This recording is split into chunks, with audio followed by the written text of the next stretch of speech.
water straight from the throne. We built the altar with the unhewn stones. Roam through the city, all we see is these bones. So my face like flint till I wake a couple souls. A prophet hated by his own, so the father sent his son to bring the tribes of Jacob home. Jumping through these traps, cause they trying to see us gone. But we walking through the fire just like dangling bros. From every sheep to her zone, we stay inside the book because the book is all we own. Heritage and you better hold it on. We like David fighting giants with no armor and a stone. We face east cause a car home. We face east just to call home. We can't sleep till we all home. We won't rest till they all gone. So I guess that we be calling out they all bones. Bless the sea, invest the deep in the laws of our God. Make us Elohim, Shamar, Warapah, all the Zod, King. Barakatah, Yahweh, and Mashad, Nagim. Bless the sea, invest the deep in the laws of our God. Make us Elohim, Shamar, Warapah, all the Zod, King. Barakatah, Yahweh, and Mashad, Nagim. From Bereshit to the books in Greek, the dragon took the sheep. Then the book complete. The father looked for peace, but we shook the beast. Now we up until our power put the hook in cheek. Shema, Yasha Allah, Abanawa, Yahweh, Ahad. He the tower till he give us the power of God. Though in the tower you would never devour a tribe. The Lord despised all you devils, your hours arrive. Bless the sea that kept the peace. Never forgot the poor and he kept the feast. They trying to dodge destruction, they can't stop the sea. Barakatah, Yahweh, and Mashak, Nagim. Bless the sea that kept the peace. Never forgot the poor and he kept the feast. Trying to dodge destruction, they can't stop the sea. Barakatah, Yahweh, and Mashak, Nagim.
Straight from the throne.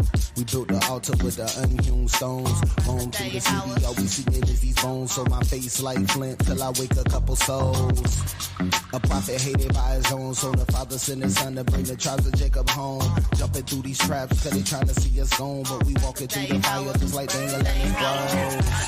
From Bereshit to her zone, we stay inside the book because the book is all we own. Heritage and you better hold it on. We like David fighting giants with no armor and a stone.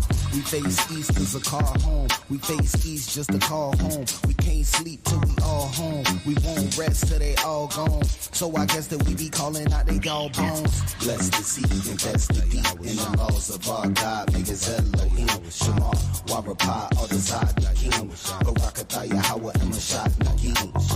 Bless the sea, invest the deep in the laws of our God. Make us Elohim, Shamar, Warapah, all the Zod, King. Barakatah, Yahweh, and Mashak, Nagim. From Bereshit to the books in Greek, the dragon took the sheep. Then the book complete. The father looked for peace, but we shook the beast. Now we up until our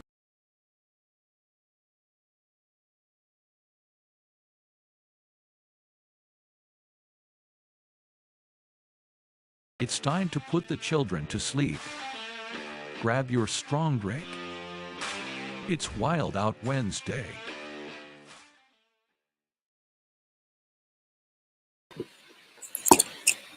Yo, shalom, shalom. Hey, my fault. We having some technical difficulties, but shalom, laha, shanya, ashara, shabbatyam, Salakia. Right? Shalom to the 12 tribes scattered abroad. Hey, Shemaiah, how you doing, King? I'm all right. Enduring. Shalom, shalom. All praises to the Most High. We are going to, go ahead and dive into it. As y'all see, we talking about this wicked holiday that's coming up. You know what I mean? So we're gonna get into that. We got some other news that we're gonna dive into before we get into it. Officer Boaz, Shalom King. Shalom, man. Yeah, Shabrakatah. Yeah, all right. So if we could, I gotta fix my stuff here real quick. If y'all could go ahead and start getting a shout out, so we can go ahead and just dive into this thing, man. Get it popping. Shalom. Shalom, Sister Joan Gilchrist. Shalom, sis. Shalom, Officer Ben Yum Yum. Shalom. Shalom, Nazir, 12 Gates Israelites. Shalom. Be like Ant, shows Gary. Shalom. Sister L. Shalom, sis. Captain Shaquat. Shalom. Princess J. Adonaiah of 12. Shalom, sis. Officer Knox, Shalom. Shalom. I know, right? Captain Aharon, Shalom. Shalom, Adawan. Prospect Araya, Shalom, King. Keziah, Shalom. Yaquah Ben Zebulon, Shalom. And then Belen Christella, Shalom. That's all I got. Anybody else that's coming into the building and they might be a little bit behind, we're gonna get y'all a hearty shalom as well.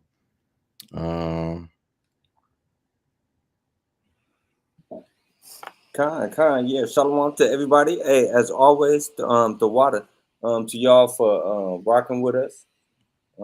Big the water for that, and the water for everybody who's gonna be coming in, joining in late. Hey, the water to you.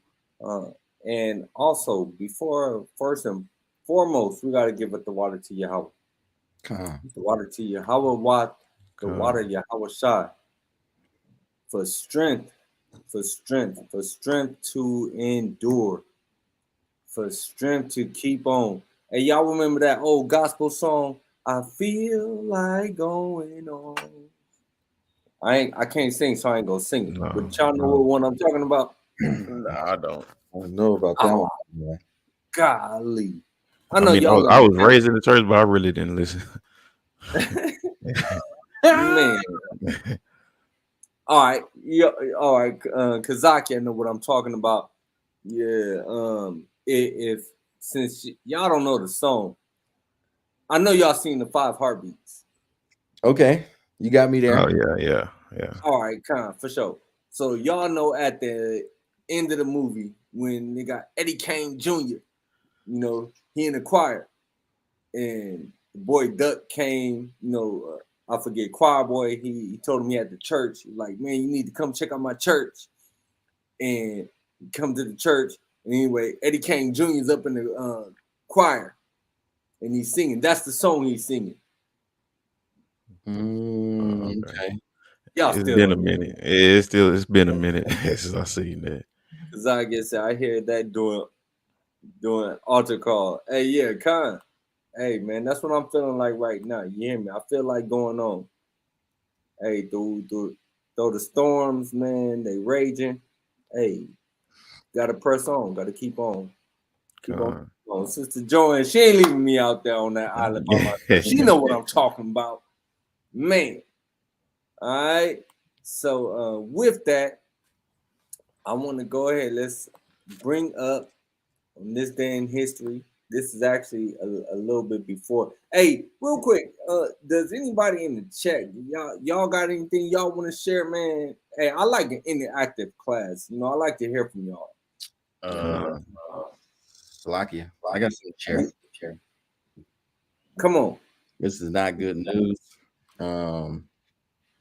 So I guess yesterday, I don't know if voting's been going on everywhere and stuff like that, but I know they recently voted.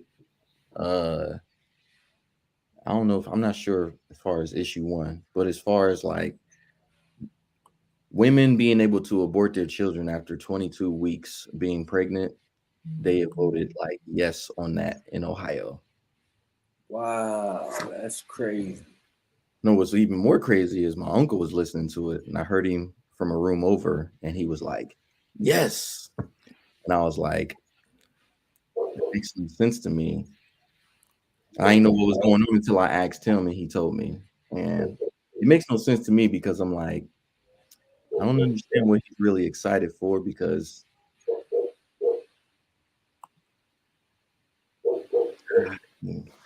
I ain't even going to go into it, but you know what I'm saying? He's a loner. He's a loner, you know what I'm saying? It kind of messed with me in my carnal mind. I was like, you're not even dealing with women to where it's like you got to put them in the position to send them to the abortion clinic. So why are you getting excited? I have no idea. Like it's for females to get excited about, but even then, it's like, come on now. Yeah, that's crazy. Oh, that real quick before I lose my train of thought. I actually want to talk about that too, though. But what Captain Aharon just said, Boaz, I know you was down there. If you could go ahead and elaborate on that, because we've been getting I've been seeing a lot of kickback about brothers going down there. It makes no sense to me, but if you could just go ahead and share with the family, man, what it was like down there. Kind. So, Chicago was great, to be honest. The unity with brethren, as far as coming together and everything, it was a wonderful thing. It was just like I would say back when I first got into the truth and I went to camp the first time and met brothers, and brothers treated brothers like you knew them but never knew them before in your life. It was a beautiful event. It was a great turnout. All praise to the Most High, keeping us safe. There was no issues whatsoever down there. And even if there was any issues down there, they would have had a problem because they would have had to deal with the soldier of the Most High. Because at the end of the day, we was out there to give him the glory. So I was putting up prayers that if anything for any reason got out of line, that he would put our enemies in our hands. And I think that's the reason why things turned out the way that they did, that it didn't happen like that, just for the fact that not making it a turnaround situation for the media to be able to turn it and look at us in a negative type of way.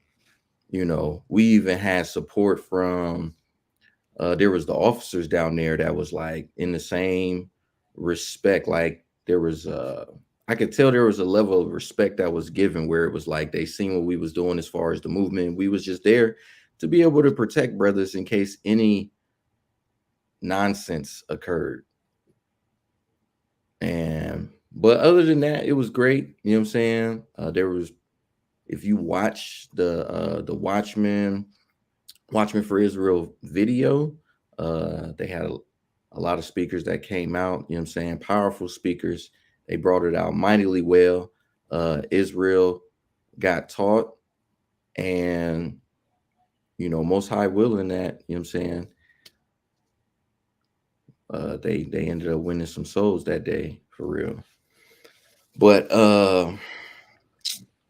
what else can I say?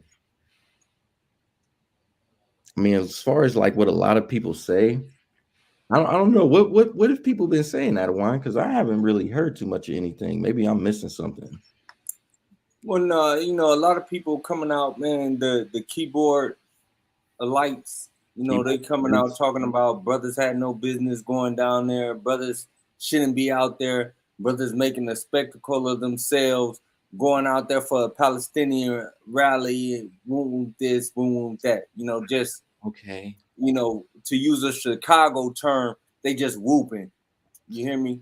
So now the thing is that's evident is obviously it's not evident, but the brothers are always out there. And so it just so happens that this rally ended up going past where the brothers are always at, bringing out the word. And now, people, that's right, scoffers. It's always going to be scoffers. But the thing that really get me is when it's scoffers from our own people. Right. So, I seen GMS has something to say, and like, who cares about GMS anyway? But they had something to say, and then there's other Israelites who are not affiliated with a camp who's coming out, whooping. I'm gonna stay on my Chicago turn today. What Sister L said, no positive media coverage of the Unity camp, but of course news reports on the original class. Of course, Right. they're never going to put out a report about the unity, about brothers coming together. They fear that. Right. Last week we talked about how you had the government official from Israel talking about they feared black young men, coming together. And I hit on how J. Edgar Hoover said that decades ago, that was the greatest threat to America was black unity, us coming together. They've always feared, quote unquote, a black messiah. That's always been a thing. Someone who can rally the people together, right? They don't want that. They don't want us coming together. They don't want us to unify. And so what they're going to put into the media, the propaganda, or the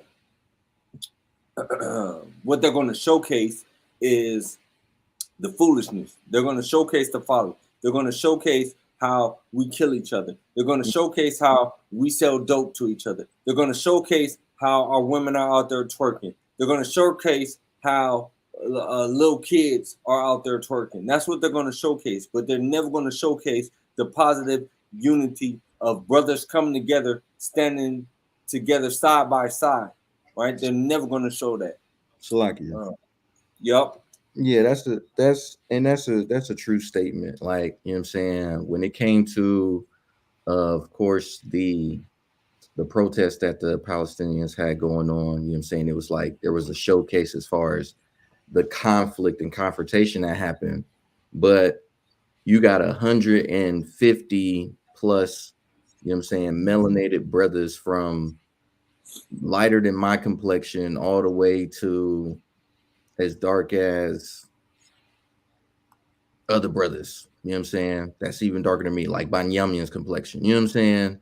And we standing there together, you know what I'm saying, uniting, showing brotherly love, that we can come together as a nation of people and stand next to each other. And it's not going to be no, oh, you stepped on my sneaker or anything like that.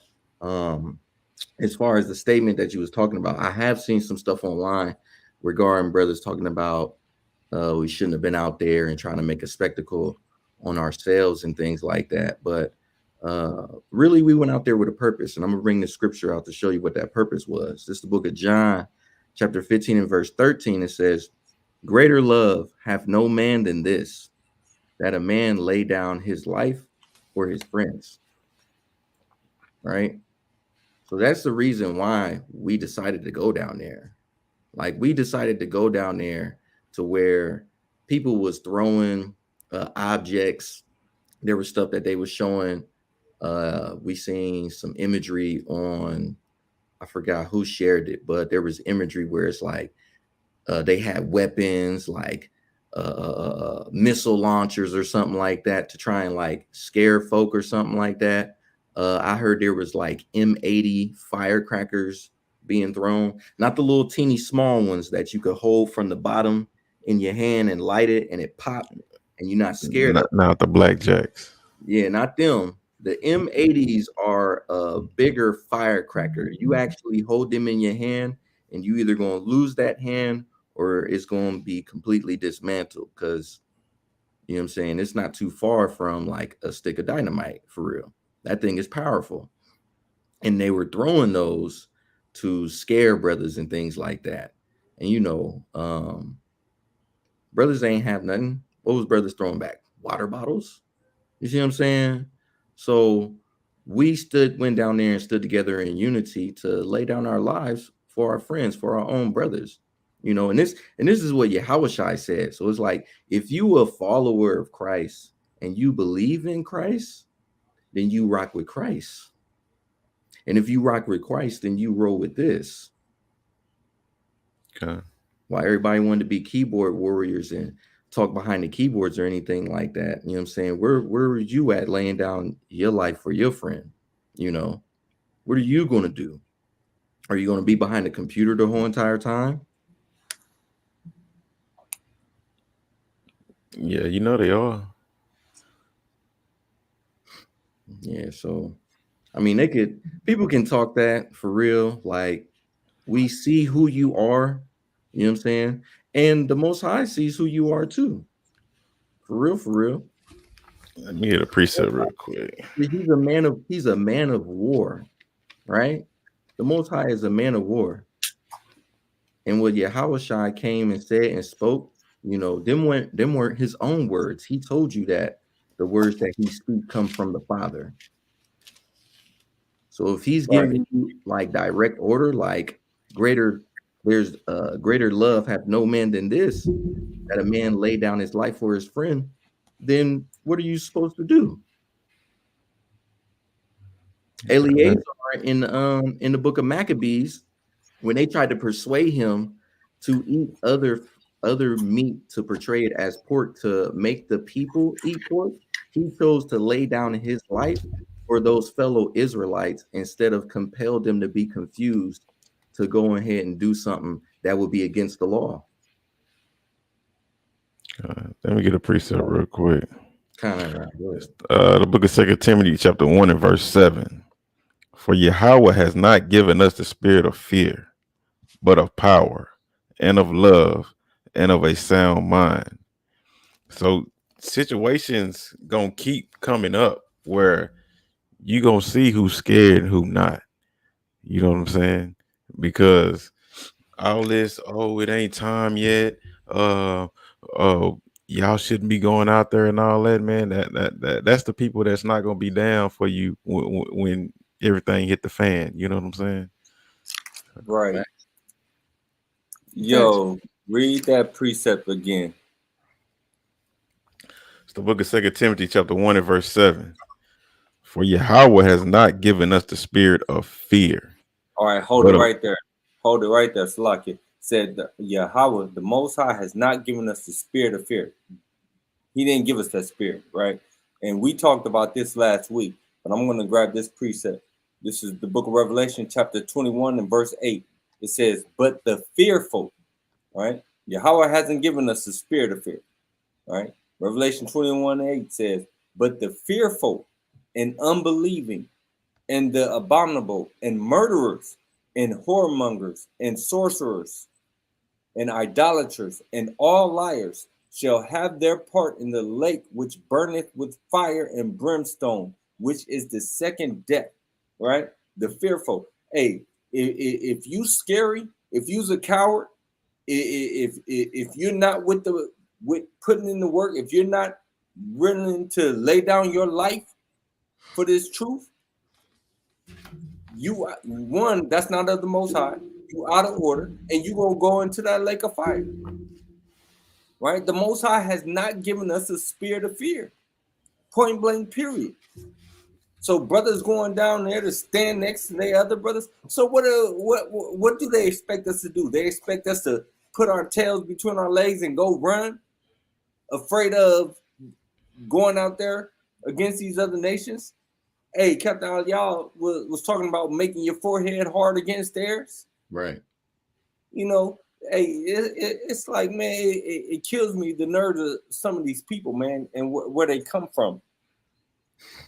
And I just real quick want to address Yaquab bin Zebulun's question as far as our thoughts on eventually being categorized with white supremacists. We're already categorized with them, Mm-hmm. right? We are already categorized with them. I know, hey, Shalom Adawan. I wish you could too. We are already categorized with them in the what is that? The Southern Poverty Law already Southern Poverty classifies us, right? We're already on the Southern Poverty Law list, centers list. We're already there. Mm-hmm. So they already call us a hate group. And with everything that's going on with, with Israel or the Israelis, right? The heat is we're gonna catch all the backlash, right? Because of what we teach, what we say, what we stand for. We're gonna catch that, right? Salakia. Come on, King. Hey, can you read that precept again?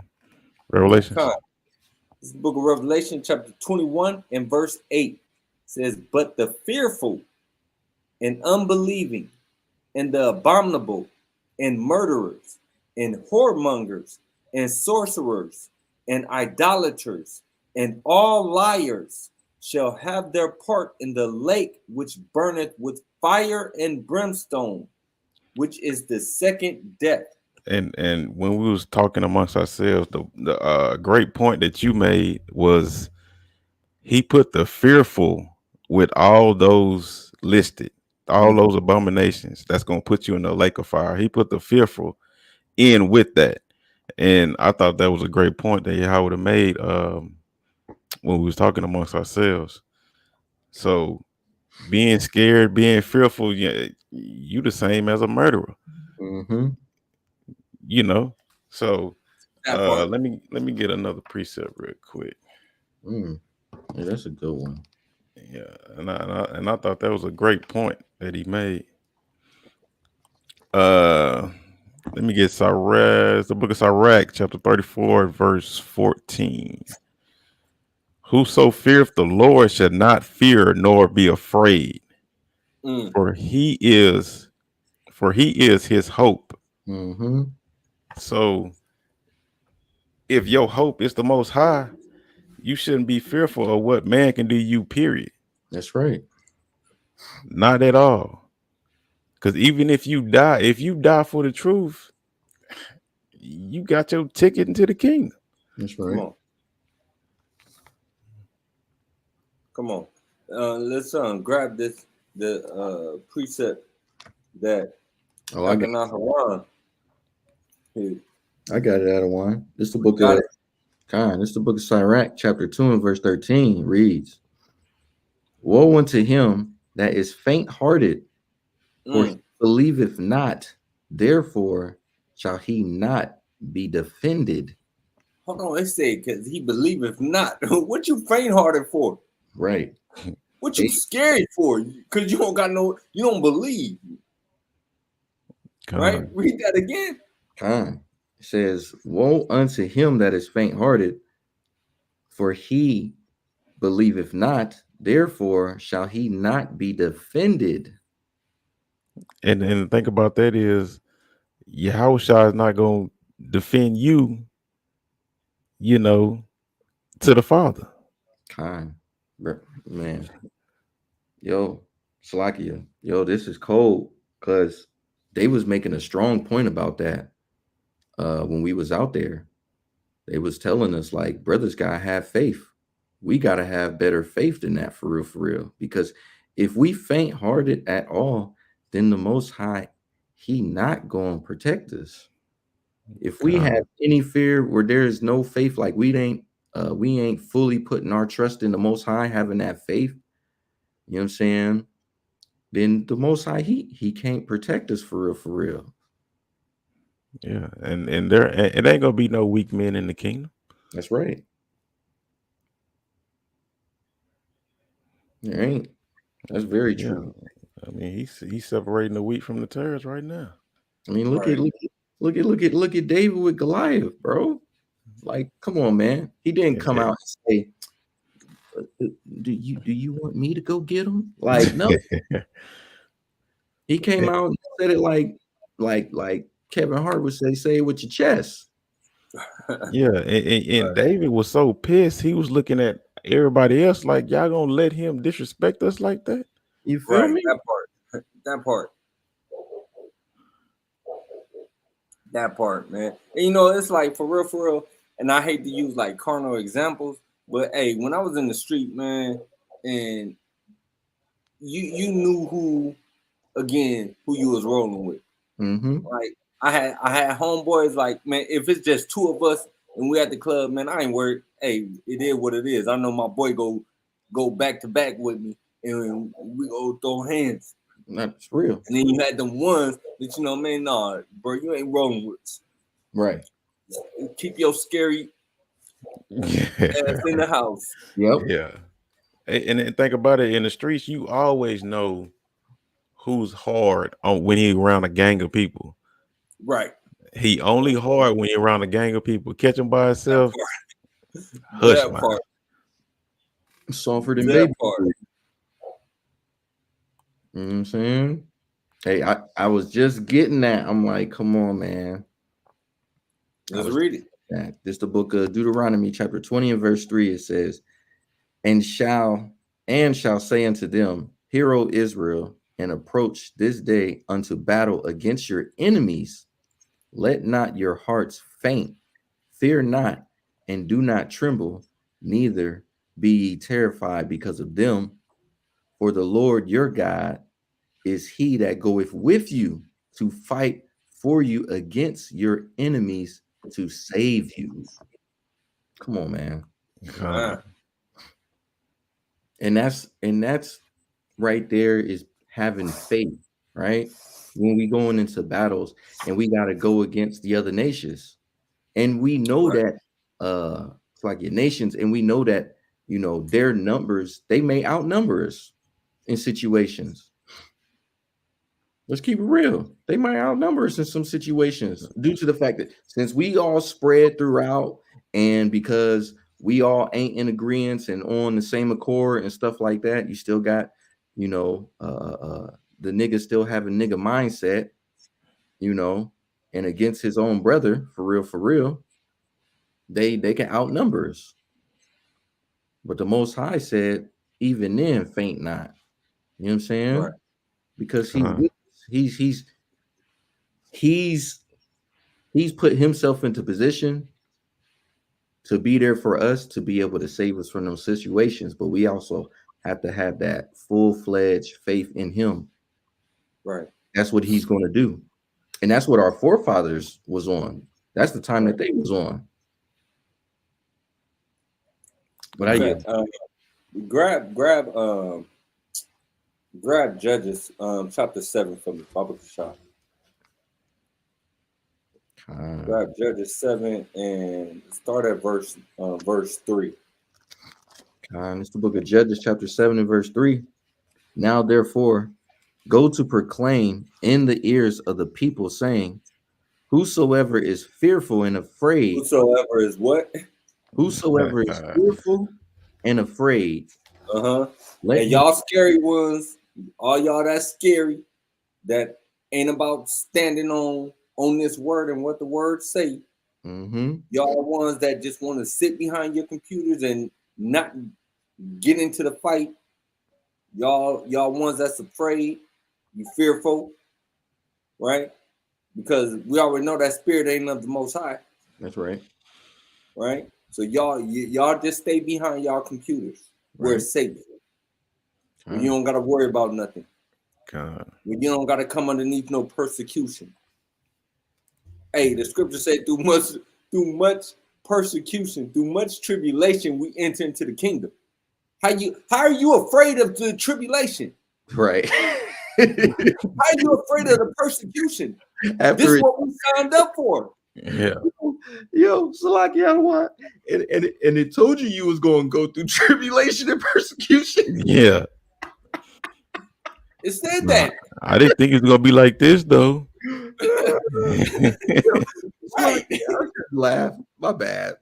Right. Hey, but you know the word say, hey, the word say, hey, we was gonna be given up by our brothers, by our own brothers. Right. Your own brothers is gonna give you God. up. Yeah. And we seeing it. They, hey, y'all don't have no business being out there. Y'all this, y'all that. They turning they, man, I don't want to stand next to none of these dudes. Don't get them away from me. Get them from around me. In fact, in what you reading right now, the Most High said, finish that off. Finish it off. Kind of says, let him return and depart early from Mount Gilead. Hey, go ahead, get up out of here.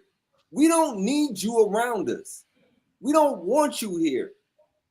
Right? Leave, dip, go get back behind your computer. God. Read on. Kind. It says, and there returned of the people 22,000, and there remained 10,000. Right? But watch this. Hey, the Most High is like, hey, that's still too many. That's still too many. Read on. Okay. And the Lord said unto Gideon, the people are yet too many. Bring them down unto the water, and I will try them for thee there. And it shall be that of whom I say unto thee, this shall go with thee, the same shall go with thee. And of whomsoever I say unto thee, this shall go with thee, the same shall go with thee. Slakia shall not. Read on. Okay. So he brought down the people into the water, and the Lord said unto Gideon, every one that lappeth of the water with his tongue, as a dog lappeth him, shalt thou set by himself. Likewise, every one that boweth down upon his knees to drink. Right? Hey, so those that, like you said, lapped up the water like a dog. Hey, why in the chat? Why would the Most High want to get rid of them? Tell them to get rid of them. That's putting their face in the water, licking up the water like a dog. In the chat. Hey, boy, let's finish that off, Baba Kashak. Okay. And the number of them that lapped, putting their hand to their mouth, were 300 men. But all the rest of the people bowed down upon their knees to drink water. Mm-hmm. Come on. And the Lord said unto Gideon, by the 300 men that lap will save you and deliver the Midianites into thine hand. Hey, this is where they get the movie 300 from. Right? Right. This is where that movie 300 came from, right here. Now they take all of our stuff. Right. Yeah. They take all of our stuff. Yeah. Isaiah said, acting like a heathen. You know, they doubled down on it though. So they took this and they went over to the Maccabees and they was like, oh, the Lacedaemonians, the Spartans. Boom. Mm-hmm. Put it together. Con. Hey, Isaiah, that's it. That's a good precept. That's a good precept. Proverbs 26:11. As a dog returneth to his vomit, so a fool returneth to his folly. That's a good precept.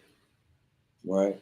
And then I'm going to go just a little step further because brothers like, so we're supposed to be what? We're supposed to be circumspect, right? Mm-hmm. Come. If you got your face down and you can't see nothing, or we're supposed to be vigilant. You got your face in the water and you're supposed to be going to war and you licking up water like a dog, got your whole head in the water. What can you see? You can't see nothing. You can't see if someone's creeping up on you. I mean, you got your whole face bent over into this into the water, man. That type of man, you're not vigilant, first of all.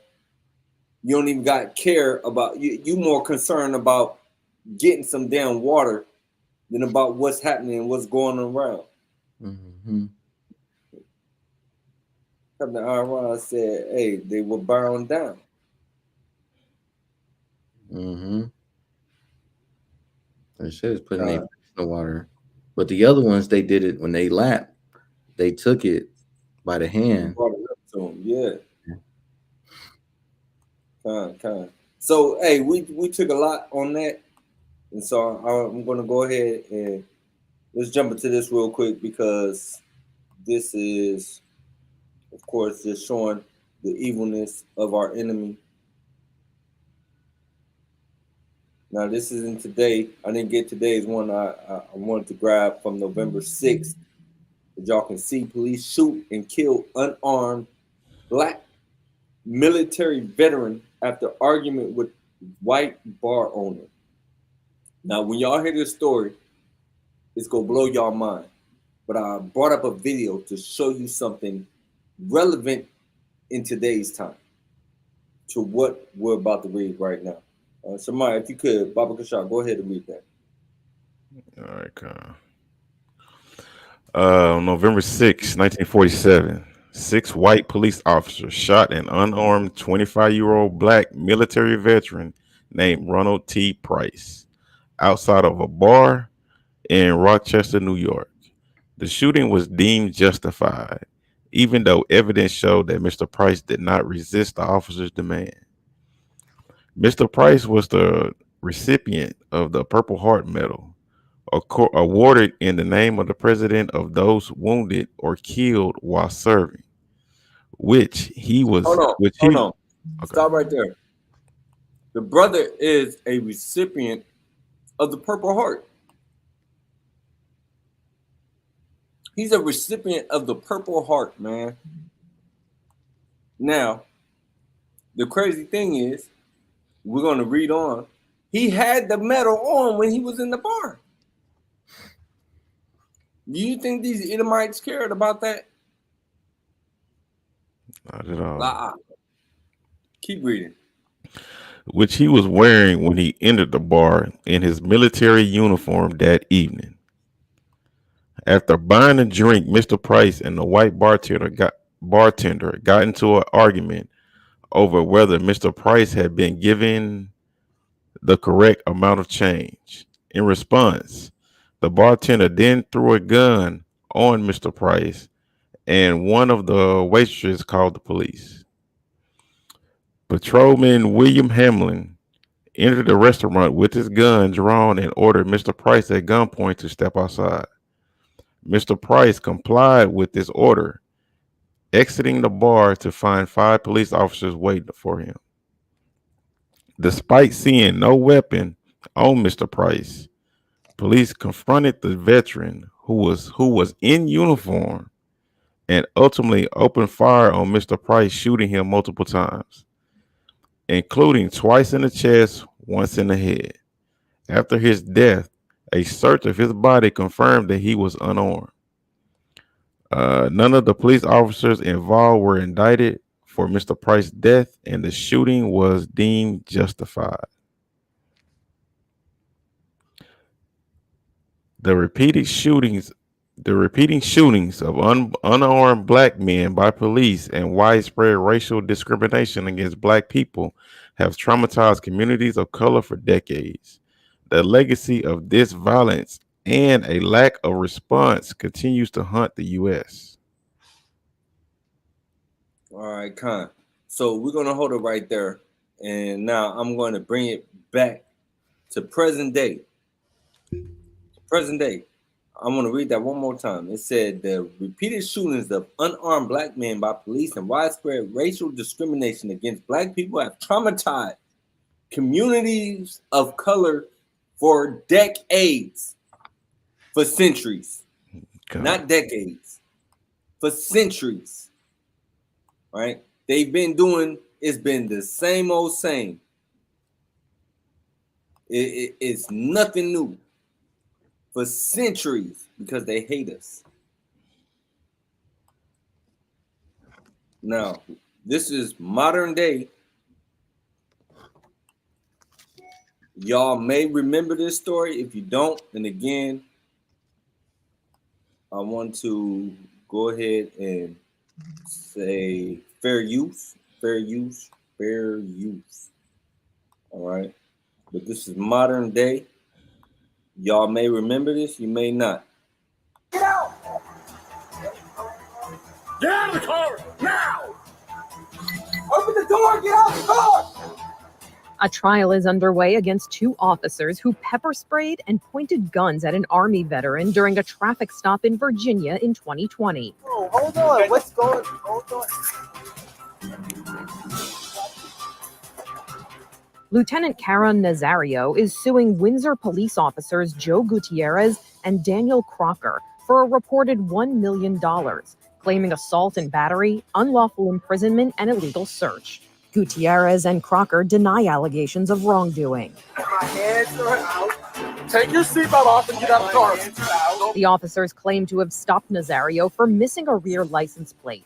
They also say he didn't immediately pull over when they signaled to do so, instead driving to a gas station where he ultimately stopped his vehicle. Nazario told the officers at the time he wanted to pull over in a well-lit area. Once stopped, he stated he was afraid to get out of the car. I'm honestly. Now, why is that necessary? To have them guns drawn out on the brother?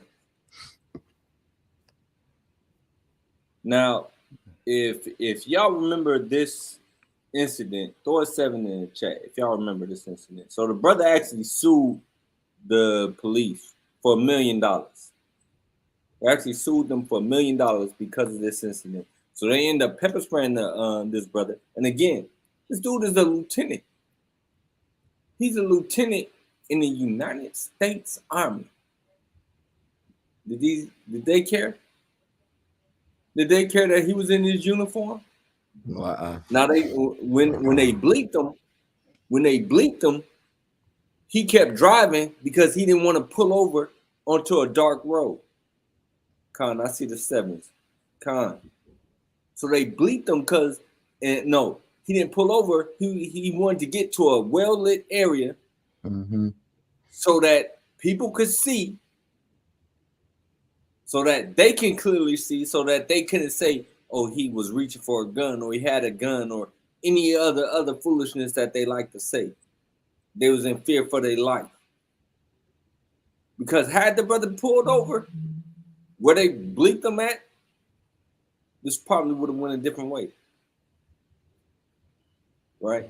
So again, the brother actually sued them for $1 million. All right. So he went to trial for it. It went to trial, and that was the perfect precept Keziah put up, that Zechariah 11:5, whose possessors slay them and hold themselves not guilty. Right? They hold themselves not guilty. Now watch, because the uniform probably made them more upset. Right? Why this nigga got on the uniform? Would you think you special? You think you special? You think you above the law, huh? You think you above the law, huh, nigga? That's what they was thinking, right? So, to that precept, whose possessors slay them and hold themselves not guilty, y'all got to see what end up happening as a result of him taking them to court. In fact, right? You think you one of us, right? That's what they saying. Like, oh, you think you one of us, huh? Nah, nigga. We gotta put you back in your place. Reality check. Hold on. What Sister L said, heads up, if you do that, call 911 and tell them you are being pulled over, but to tell them you are going to a well-lit area. Oh, Khan, the water for that information. Right? The water for that information. The water for that information. So for every brother and sister in the chat, if y'all get pulled over and you're in a dark area, hit 911 and let them know you are pulling to a well-lit area. All right, the water, sis.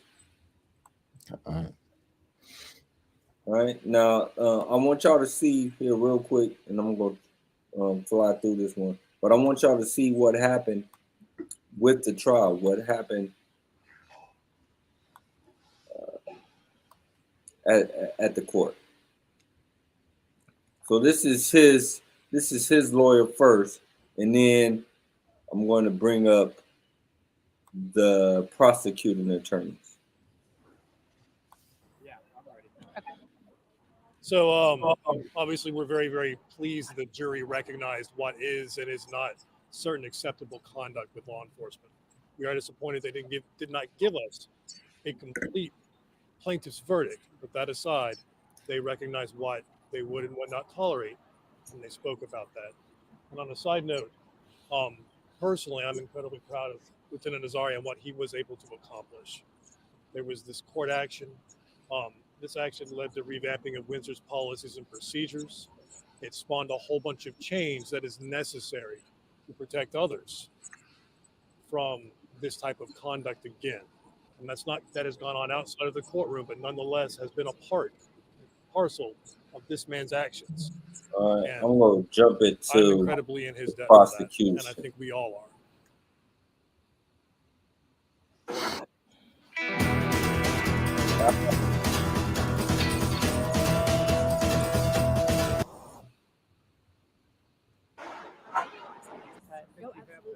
You have to. Thank you. All right, so just say and spell your name, give your title. Ann Laren, A-N-N-E, last name L-A-H-R-E-N. I'm an attorney with Pender and Coward. And this is my colleague, Rick Matthews, Bob Samuel, also with Pender and Coward. Okay, so what's your reaction to all of it? Having seen all of the evidence and the full picture in this case, we believe the jury made the right decision. And in light of the current climate, that took a lot of courage, and we thank them for their service. And you said you would not be answering any questions, or can I ask you a question? Correct.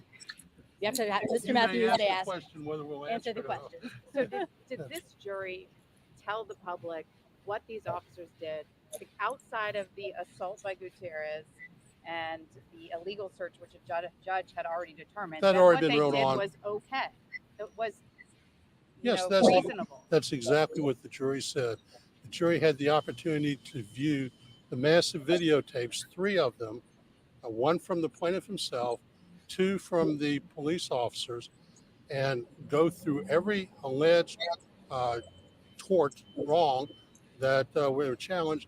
And the only thing they found was an assault with a very minimal amount of damages against Officer Gutierrez and against our client, Officer Crocker, $1,000 in damages for the search, which we admitted, he didn't follow the proper procedure. So we feel the verdict was fair. It was. All right. So enough of that. So basically, the dude was suing for $1 million. The brother was suing for $1 million. He got 1,000. He got $1,000 out of the $1 million that he was suing for. And so what the jury came back with is that the cops, basically, they didn't go too far except for a little bit with the search. The force that they used was okay. Them pepper spraying that brother in his face like that was okay. Them pulling their pistols on him was okay. They were justified in doing that.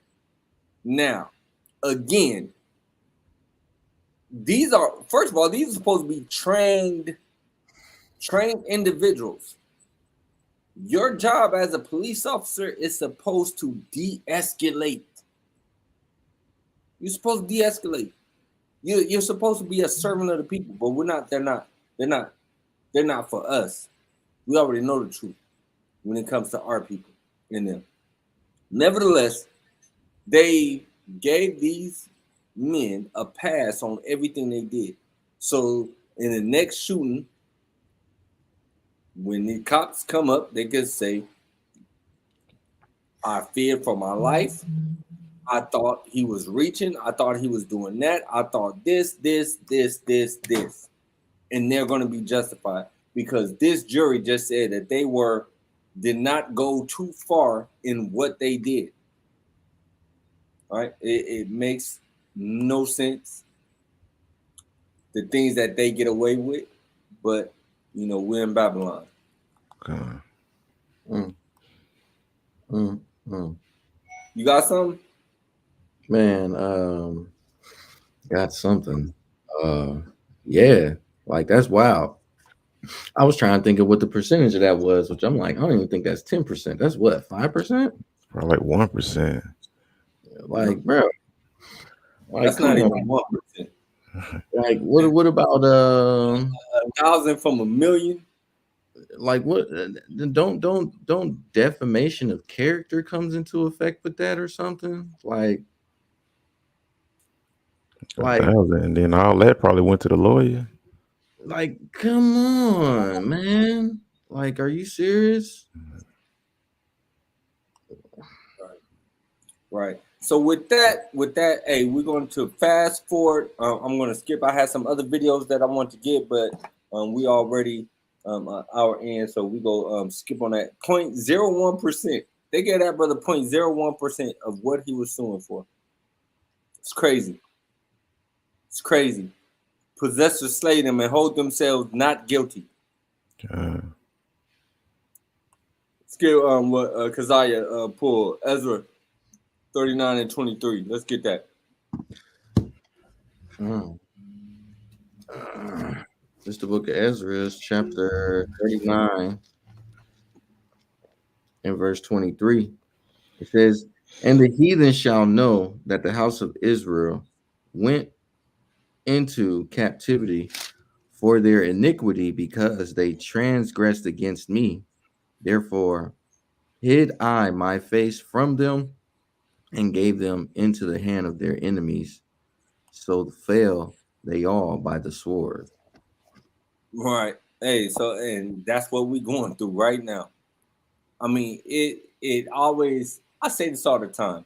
How could you even possibly believe that the people who are in the land right now are the actual people?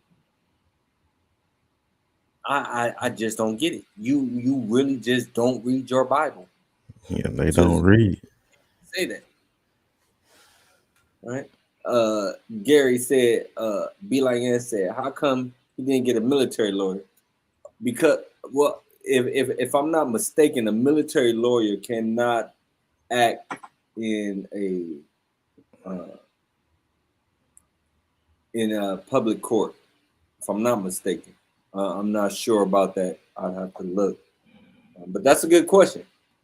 That's a good question. But I wouldn't want a military lawyer anyway. For what? You know, military lawyers are out of kind. That's what I was thinking. They're out of jurisdiction, right? In that case. With that, so real quick question. So there's a movie just came out. It's called The Killing of the Moonflowers or something like that. What's the name of that movie? Have anybody heard about that? Nah. Scorsese film. The dude who did Goodfellas, Godfather. He just came out with another movie. It's got Robert De Niro in it. It's got Leonardo DiCaprio in it. Has anybody seen any previews for that? In the chat, y'all heard about it? I think I seen something with Leonardo DiCaprio in it. All right, Con. So, anyhow, and this is the type of things that we don't learn about and we don't know about, but we're gonna get into it today. Because again, we've got this Killers of the Flower Moon, the Wada, Nazar, 12 Gates, Israelites, the Wada for that. Thank you. So, Killers of the Flower Moon. That movie is out right now. Khan, seen it last week.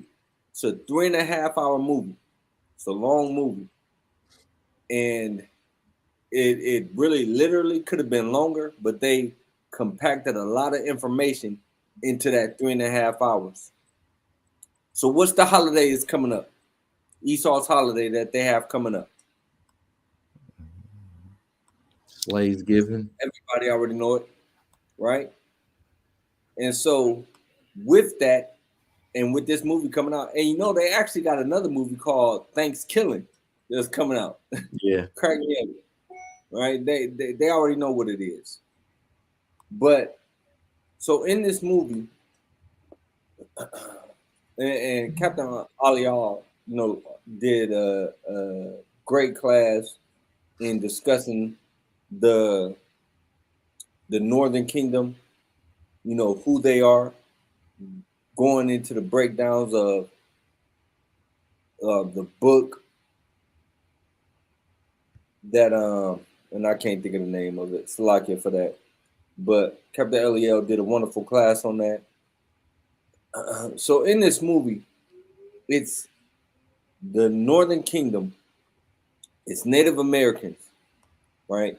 And they have been moved around. They've been being displaced from one piece of land to another piece of land to another piece of land, right?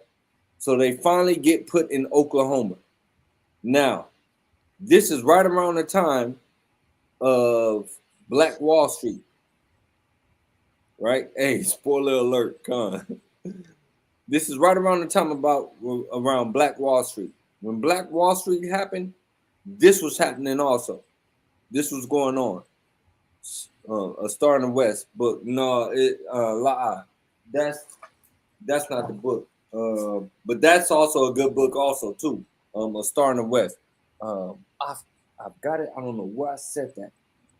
If Captain Eliel is still there, if he can, damn it, and I cannot think of the. But hold on, I'm going to share something real quick because I think I got it in there.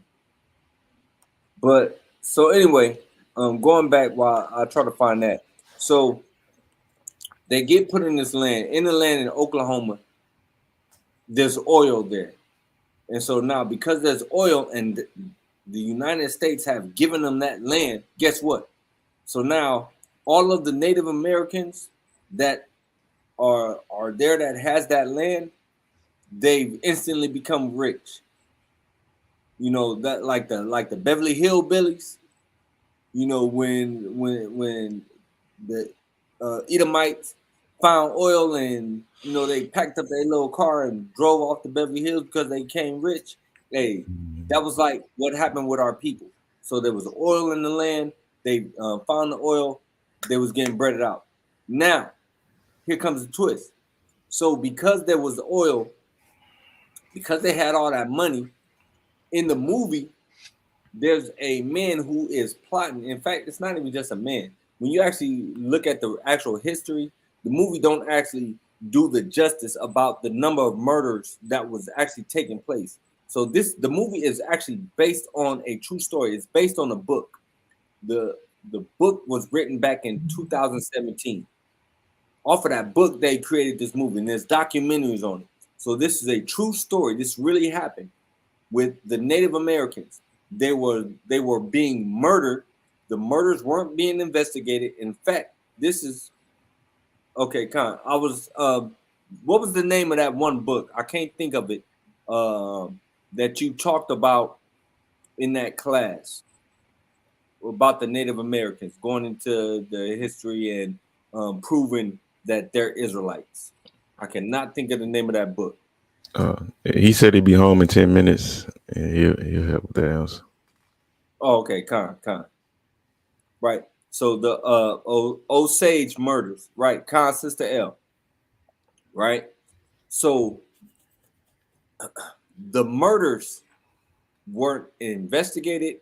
So there was it was no, not A Star in the West. It's the other one. The murders were not investigated. In fact, so they say that this was actually the creation of the FBI, because the FBI actually got involved. The Federal Bureau of Investigations. They finally, after over 20 people had been murdered, they finally go down there and start investigating and start looking. Lost Tribes and Promised Lands. That's it. Lost Tribes and Promised Lands. That's the book right there. So finally, after all of these murders, they finally go down there and start investigating. So I wanted to bring this up, Salakia. So our people are so quick to celebrate any holiday, without even thinking about what they are actually celebrating. And so they have Thanksgiving coming up, and our people, they're gonna be beans, greens, yams, lettuce, tomatoes, whatever that, however you sing that song. Man, They gonna be beans, tomatoes. Yeah, tomatoes, Yeah. potatoes, all that. All right, they gonna be, hey, where we having Thanksgiving? Who's keeping Thanksgiving? Who making what? Who making the macaroni and cheese? Right? Who doing the ham? Who doing the turkey? That's our people for you. But they don't even think, you name it, right? They're not even thinking about what it is that they actually celebrate, right? Or where Thanksgiving actually originates from, or what it originates from. And see, people, in fact, hold on, let me just share this real quick, because I found this really interesting. All right. So this right here, this is what they say actually is, or where Thanksgiving originated from. During the Pequot War, right? It says, let me jump down here. In fact, now I'm going to read this. During the Pequot War, an Allied Puritan and Mohegan force under English captain John Mason attacks a Pequot village in Connecticut, burning and massacring some 500 Native American women, men, and children. Right? They massacred 500 Native American women, men, and children. These are your people who were being slaughtered. Right? They are being slaughtered. It says on May 26, 1637, 2 hours before dawn, the Puritans and their native allies marched on the Pequot village at Mesquite, slaughtering all but a handful of its inhabitants. On June 5th, Captain Mason attacked another Pequot village, this one near present-day Stock. I can't pronounce that. I ain't gonna try. I don't want to mess it up. And again, the native inhabitants were defeated and massacred. On July 28, a third attack and massacre occurred near present-day Fairfield, and the Pequot War came to an end. Most of the surviving Pequot were sold into slavery, though a handful escaped to join other southern New England tribes. All right. So now, I want to Slovakia. Watch this. All right, now this is how Thanksgiving originated. All right, this article is from November 20th, 2020. It's a Thanksgiving story. I'm gonna read this real quick. It says Thanksgiving is a quintessential New England holiday with roots here in Connecticut. The origin is often thought and taught to be a sit-down meal with pilgrims of Plymouth Rock and members of Wampanoag tribe in 1621. So that's what was always taught in school. The pilgrims and Indians, they sitting down, kumbaya, let's, eat the first harvest, blase, blase. That's what was taught, right? To give thanks for the pilgrim settlement and survival in the new world. All right. While this most likely happened in some form, the event would have been a simple festival celebrating the recent harvest. Actual Thanksgiving, which always occurred after an official proclamation. Pay attention to that. Which always happened after an official proclamation, were paired early on with fast days, right? The events had no set time on a calendar. Rather, they would fluctuate around perceived crisis and wins in the community. Fast days were to make up for what had angered God. And Thanksgiving were proclaimed as days of services to literally thank God for recent good fortune. Now watch this. An official proclamation of Thanksgiving was declared by the Massachusetts Bay Colony Governor John Winthrop in 1637, right? That was the massacre, right? The Pequot Massacre. I'm going to read it again. An official proclamation of Thanksgiving was declared by the Massachusetts Bay Colony Governor John Winthrop in 1637 after the English settlers and the Native American allies' victory against the Pequot tribe at the Battle of Mesquite Fort, located today in Mesquite, Connecticut. This battle resulted in great loss of life, mostly a massacre of Native Americans, and signaled the beginning of the end of the Pequot War. Thanksgiving was declared in celebration of the settlers' victory. So when y'all sit down, not y'all, Salaki, but when your family sit down for Thanksgiving, this is what they're sitting down for.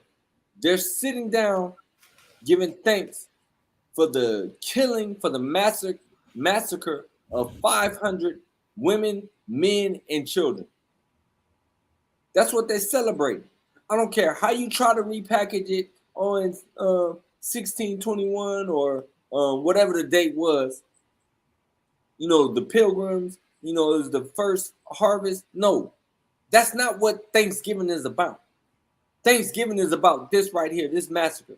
Now watch, I'm going to pull up something else here real quick. And if you brothers got anything you want to bring out, go ahead. I will have to find it, but there's a piece of information as far as the day for Thanksgiving. That's not even they changed that day, to be honest. So the day that is marked as Thanksgiving, it was a different day or whatever like that. Really, it was whenever they had, I don't quote me on this, but from the information I was reading before, I think it was like from whenever they had won a battle or whatever like that, they would you know, basically say Thanksgiving, you know what I'm saying? Which could be on like the days of it was just different, you know what I'm saying? But eventually throughout time, of course, the day changed to where it's like around the end of November or something like that. I'm gonna try and find what I had so I could.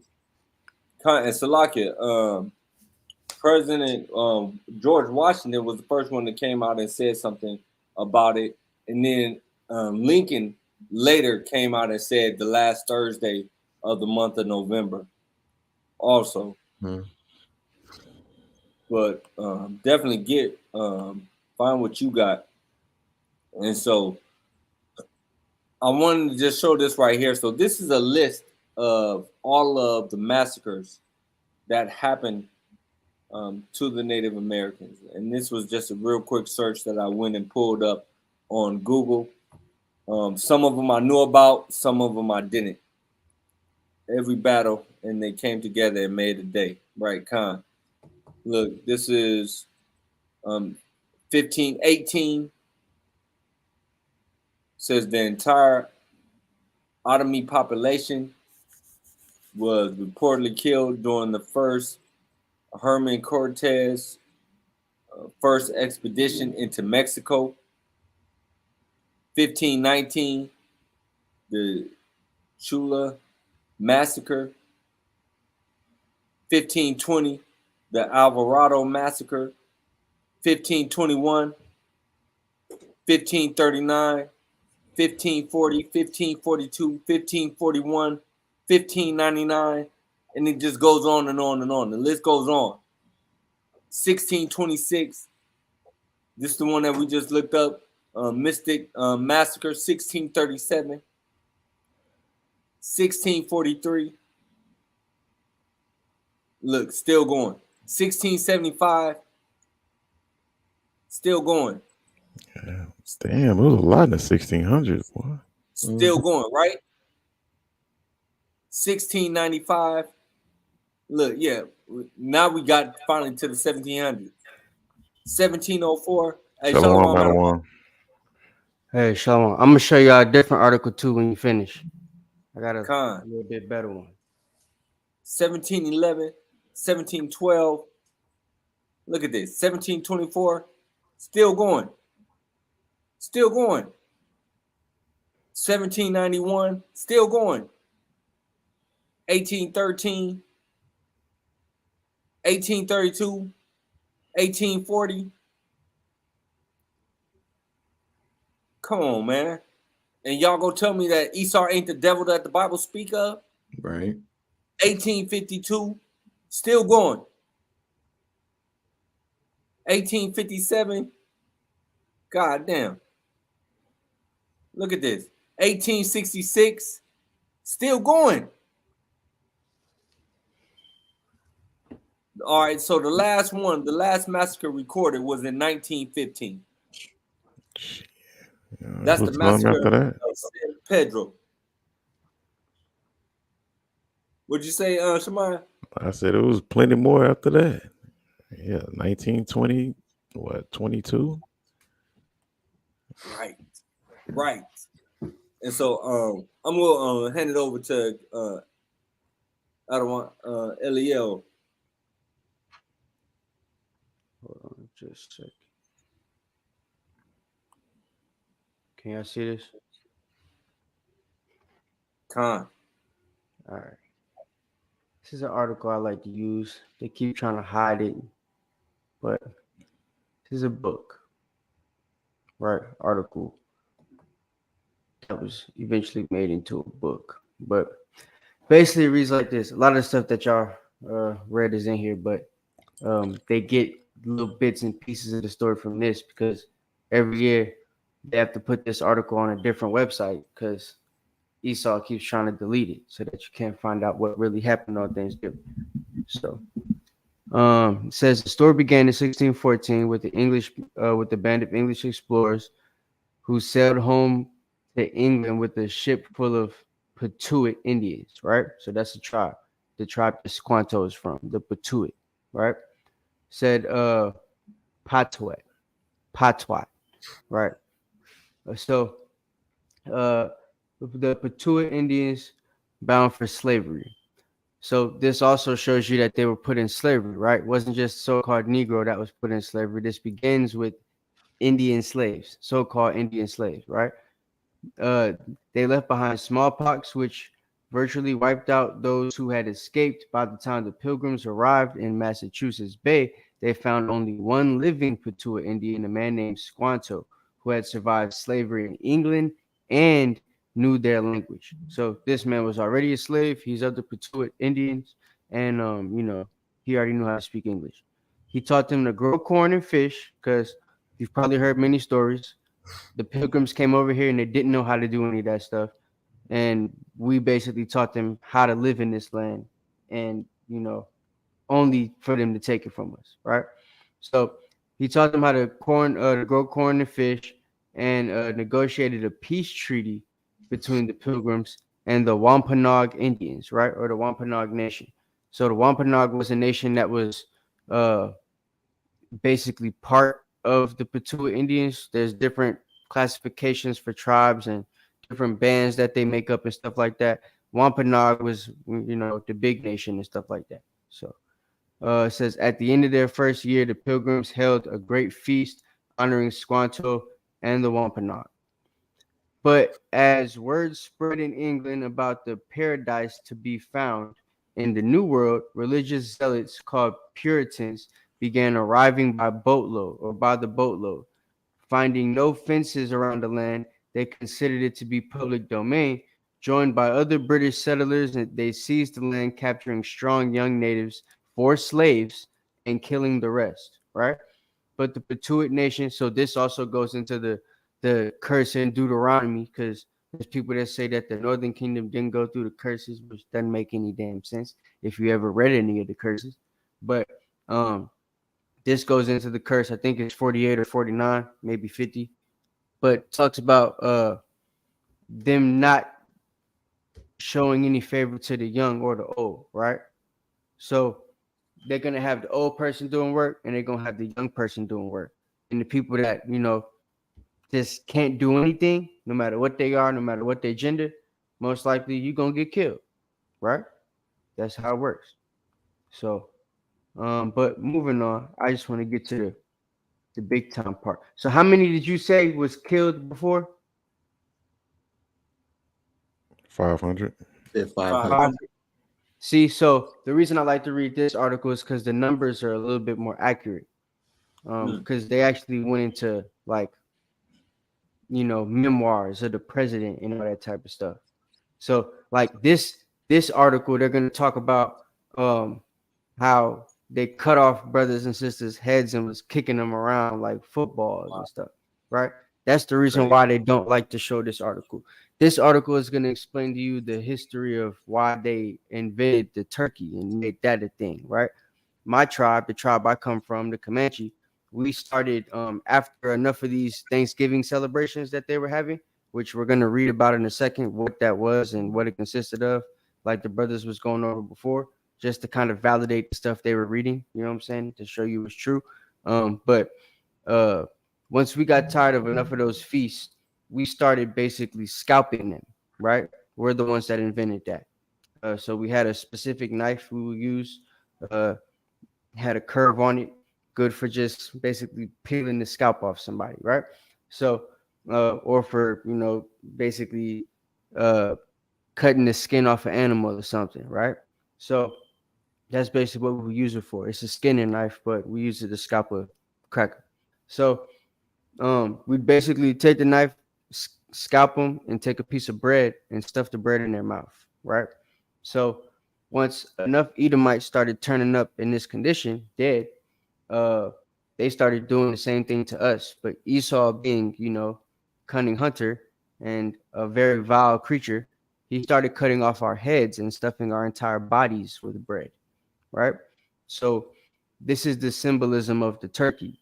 We became the turkey with the head cut off. The stuffing that you eat with the turkey was what the bread that they used to get back at us for stuffing their mouths after we killed them and scalped them. And instead of scalping, they cut off our whole entire head and used it as a soccer ball. And the cranberry juice is supposed to be the blood that drips from the body after it's stuffed with the bread. Does all that make sense? So not the best view or thing to think about, but wanted to put that image in your head because you're about to read about it. So all right. So where we at? 1637 says near present-day Groton, Connecticut, over 700 men, women, and children of the Patuit tribe had gathered for their annual Green Corn Festival. Y'all know what this is? La. This is the feast of first fruits. That is. So they obviously were holding it in a different time period, but this is what they were trying to do. This is what they were supposed to symbolize, right? The Green Corn Festival is supposed to be our version of first fruits. It's when we basically come together. We give each other our best, vegetables and fruits and all that type of stuff, right? So we had this festival. Since the crackers are with us now, they're in the land. We invited them to our Green Corn Festival. So, and actually, this was the Thanksgiving celebration that they teach you about in school. So it says the annual Green Corn Festival, which is our Thanksgiving celebration. In the pre-dawn hours, the sleeping Indians were surrounded by English and Dutch mercenaries who ordered them to come outside. Those who came out were shot or clubbed to death, right? So it was basically a massacre. While the terrified women and children who huddled inside of a longhouse were burned alive. So women and children wouldn't come outside. They were terrified, so they just burned them inside the crib. Inside the longhouse that held all of them, because there was a bunch of women and children. So the next day, the governor of the Massachusetts Bay declared a day of Thanksgiving because 700 unarmed men, women, and children had been murdered, right? So that was the beginning of your Thanksgiving. Nuts. You said what now? That's crazy. Yeah. So wait, but it gets worse or better, whatever you want to call it. So it says, cheered by their victory, right? Victory. The brave colonists and their Indian allies attacked village after village. Women and children over 14 were sold into slavery. There's that word again. While the rest were murdered. Boatloads, what? Boats loaded with as many as 500 slaves regularly left the ports of New England. Were these slaves full of niggas? Africans? No. These are Native American slaves, right? 500 regularly off the boat, just off the coast of New England. Where else you think they were shipping them from? New England wasn't the only place the white people had inhabited at this time, right? So you got to think about that. If they could take 500 slaves off the coast of one port regularly, how many more you think are being taken regularly from other ports? Right. Just a thought. For those of you that think there's no such thing as Native American slavery and stuff, we keep finding these books that have it documented. It's amazing. But anyway, it says bounties were paid for Indian scalps because, as I told you, they started getting back at us. Esau usually he's not smart enough to make things up on his own, but once he sees something, he knows how to tweak it to make it more, him. So they started, scalping us as well. And they were paying bounties for the scalps, right? Probably hanging them on their door or something like that afterwards. So they encourage as many deaths as possible. So basically, they're just killing us, right? And if you could bring back an Indian scalp, you're gonna get paid X amount of dollars for it, or this many pennies or whatever it was, because money was worthless back then. So, following an especially successful raid against the Patuit in what is now Stamford, Connecticut, the churches announced the second day of Thanksgiving to celebrate the victory over the heathen savages. That's what Indian means, if y'all didn't know that. So, during the feasting, the hacked off heads of natives were kicked through the streets like soccer balls. Even a friendly Wampanoag did not escape the madness. So, the Wampanoag were people that didn't really fight. They wasn't really with that type of crap. That's why they were so welcoming to the Edomites and had the Thanksgiving with them and stuff. Because they were, peaceful natives. And, well, they got their heads knocked off and kicked through the sand too. So, says their chief, right?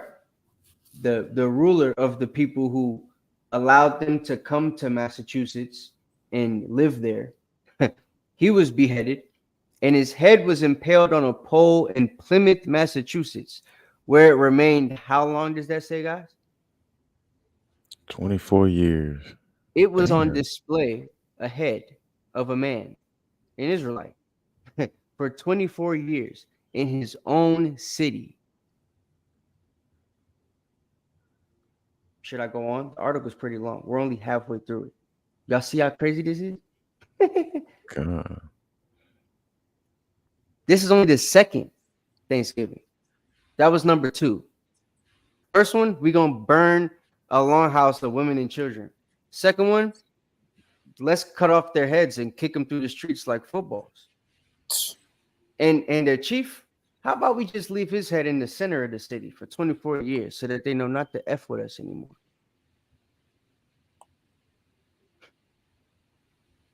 But they still want to celebrate.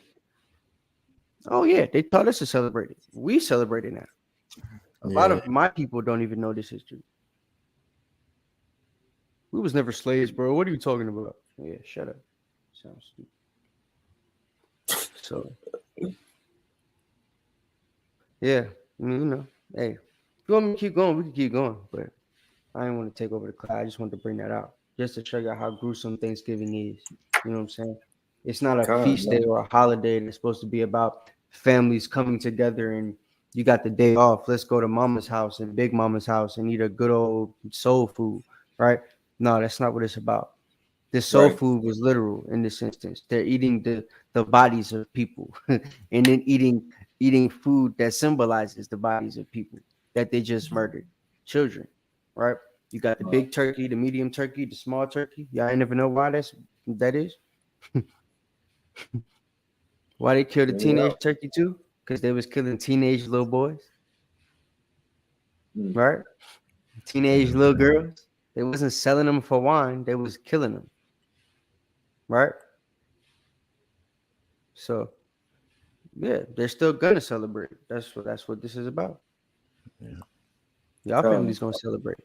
So hey, that's what it is.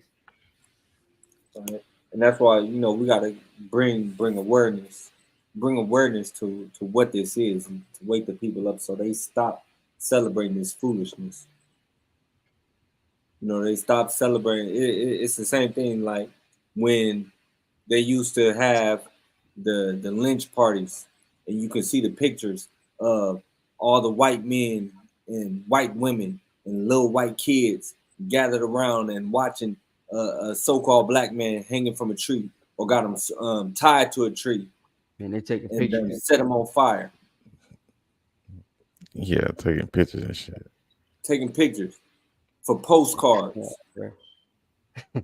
Taking pieces of his body, turning it into lampshades, lampshades, pouches, yeah, leather shoes, belts. Belts. That's what they did with Nat Turner. Made him soap. They was bathing their bodies with Nat.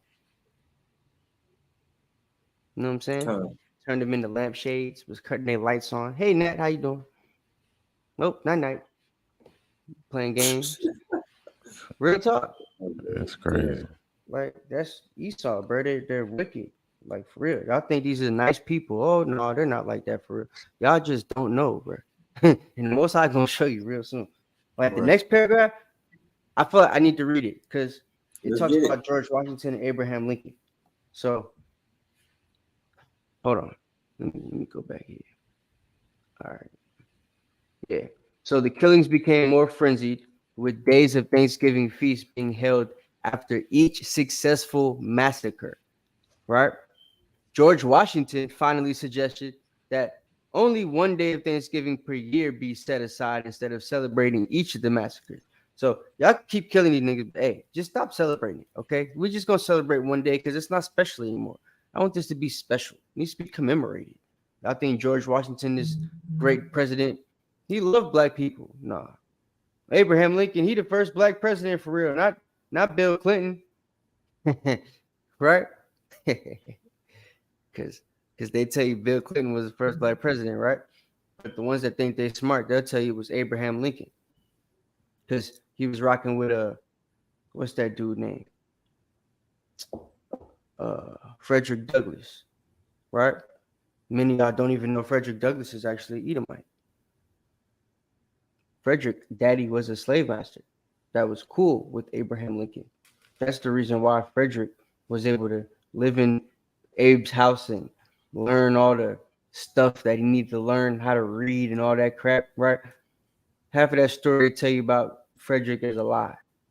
His daddy was a slave master that realized his son, the slave, wasn't actually black.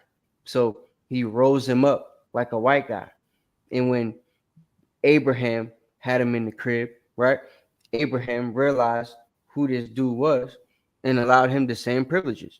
His daughter taught him how to read and all type of different crap. So he was educated different than everybody in the house. He was Samuel. Yeah, that's what I was about to say. Out of why? Yeah, that was Frederick Douglass.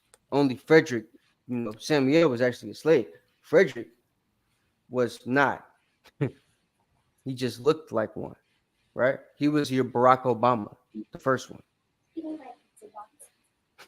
So, anyway, says later, Abraham Lincoln declared Thanksgiving to be a legal national holiday during the Civil War.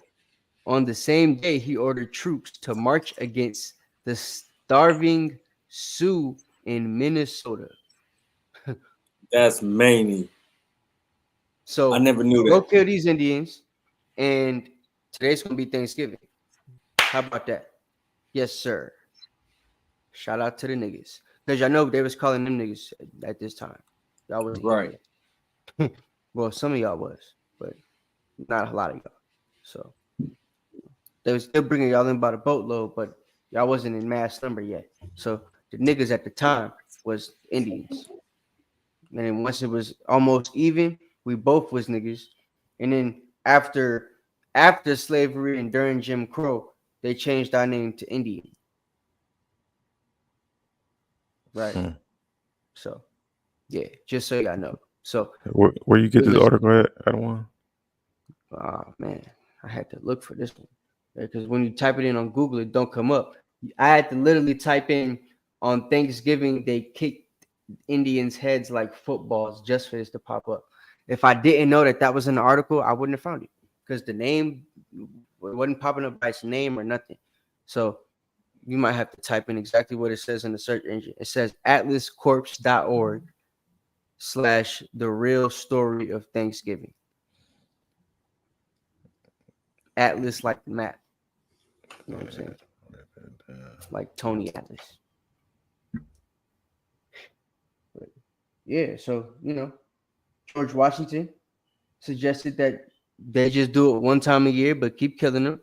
Abraham Lincoln actually made it a holiday on the same day that he ordered a massacre. How about that?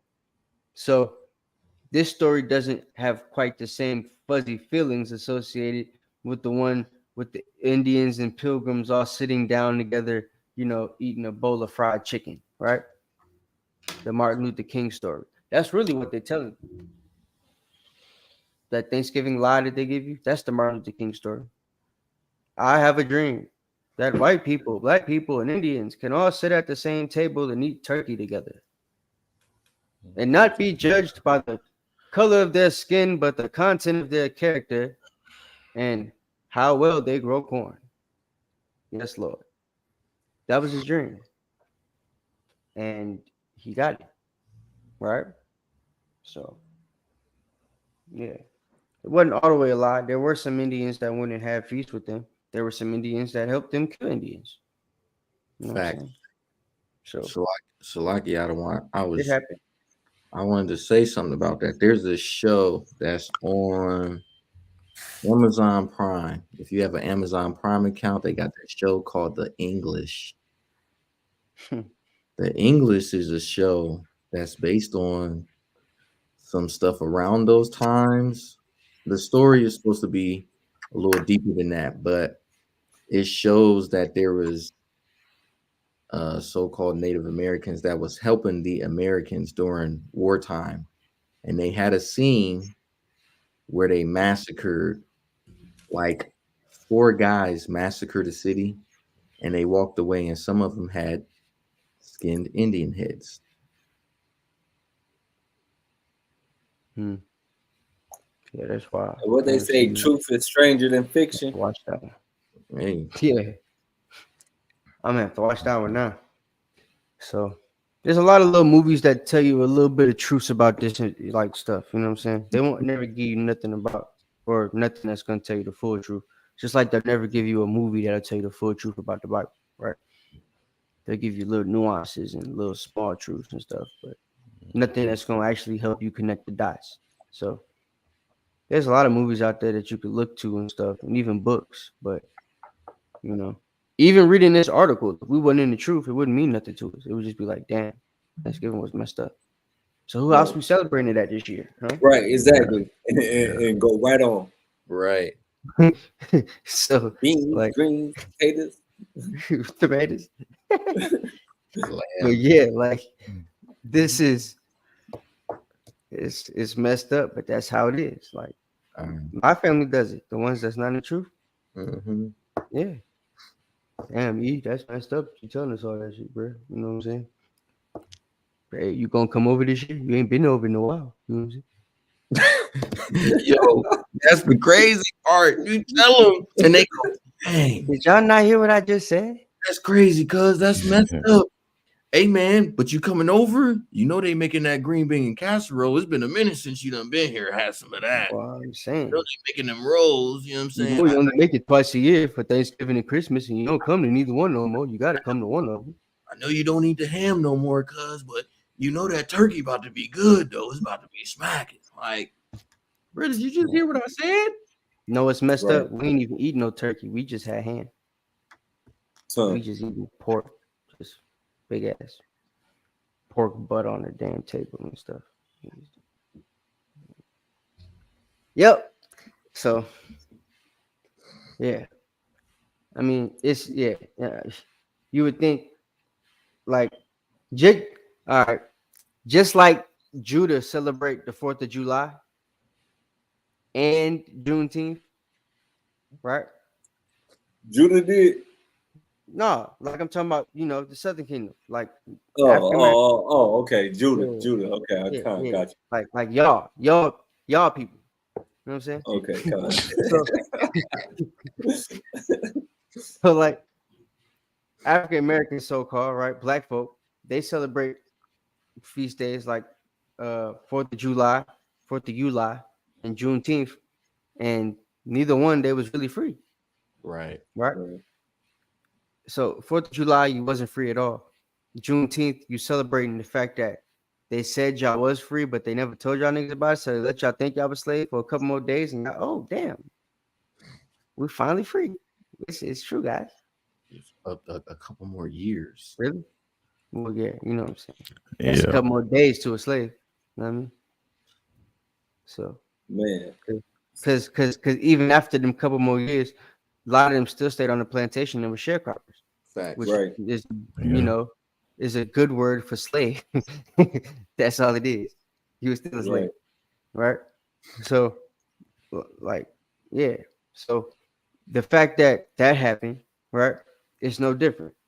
That's literally the Southern Kingdom's Thanksgiving, 4th of July, to me, because y'all are celebrating a lie. There's a lot of Gadites that celebrate, you know, Gad and Reuben both. A lot of them celebrate Thanksgiving. Yeah, that's crazy. And a lot of them eat a turkey and stuff it, cranberries, all that. Don't even know what they doing. You know what I was just thinking about earlier is with all this stuff that's going on over in Israel and the United States, you know, putting their cape on for Israel and yeah, they should have their land and stay land. Have Americans ever thought that, well, damn, we over here in the Native Americans' land, we need to give them back their stuff and we need to leave? Hell no, they make too much money over here. About that.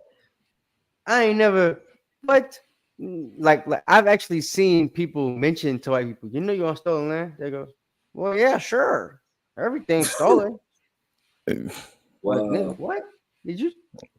Well, yeah, sure. Yeah. You know, I stole my car too. Good credit. Like, but you know, it's some white folks out there that be saying that they won this land fair and square in war. well, yeah, I've heard there's some that. that'll say that too. Right? Yep.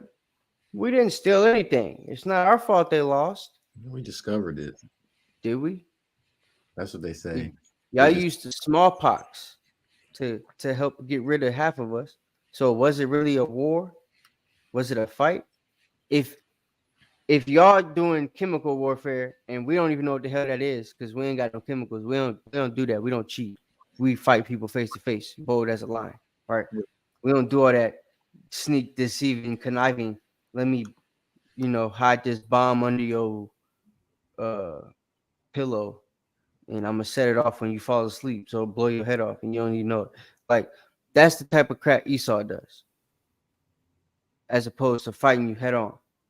We wasn't like that. So when certain things start happening, like smallpox blankets, there's a movie on Netflix. I forget what it's called, The Frontier or something like that.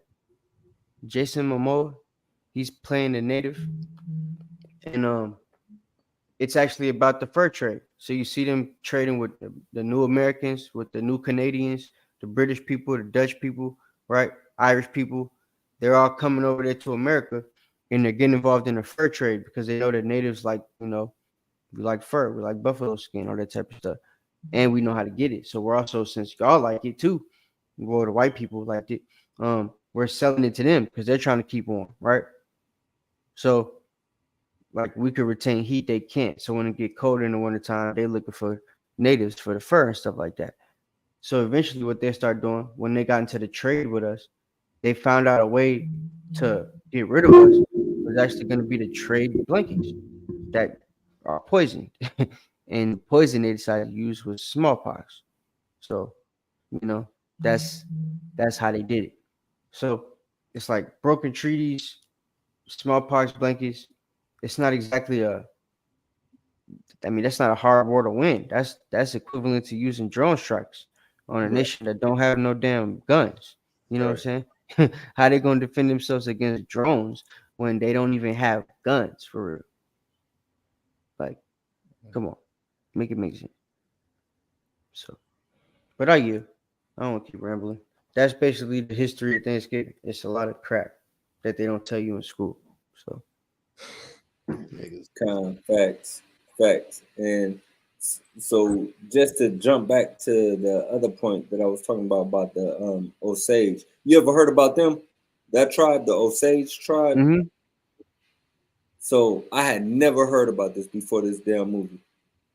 The things that they don't teach you or go over in school and show you how shady this nation is, how shady of people this nation is. Let me I'm gonna bring this up real quick. Hold up.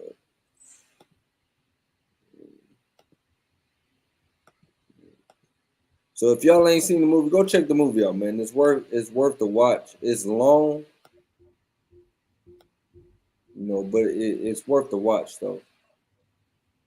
All right, so this is the Osage Indian murders. It says were a series of murders of Osage Native Americans during the 1910s to the 30s. So this happened over decades.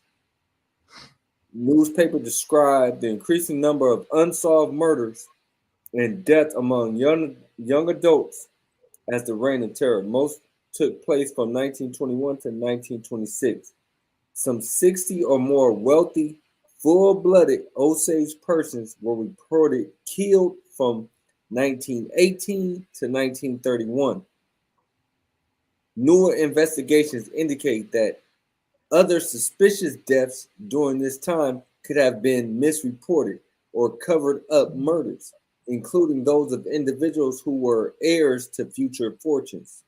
Further research has shown that the death toll may have been in the hundreds. They killed hundreds of Native Americans for the money, because of the oil that they had. It said the tribe had retained mineral rights to the land of their reservation. Each tribal member had what were known as head rights to the mineral rights on the communal land. When valuable oil was found on their land and leases were sold for oil production, each member with head rights was paid a share of the lucrative annual royalties for leases by oil companies.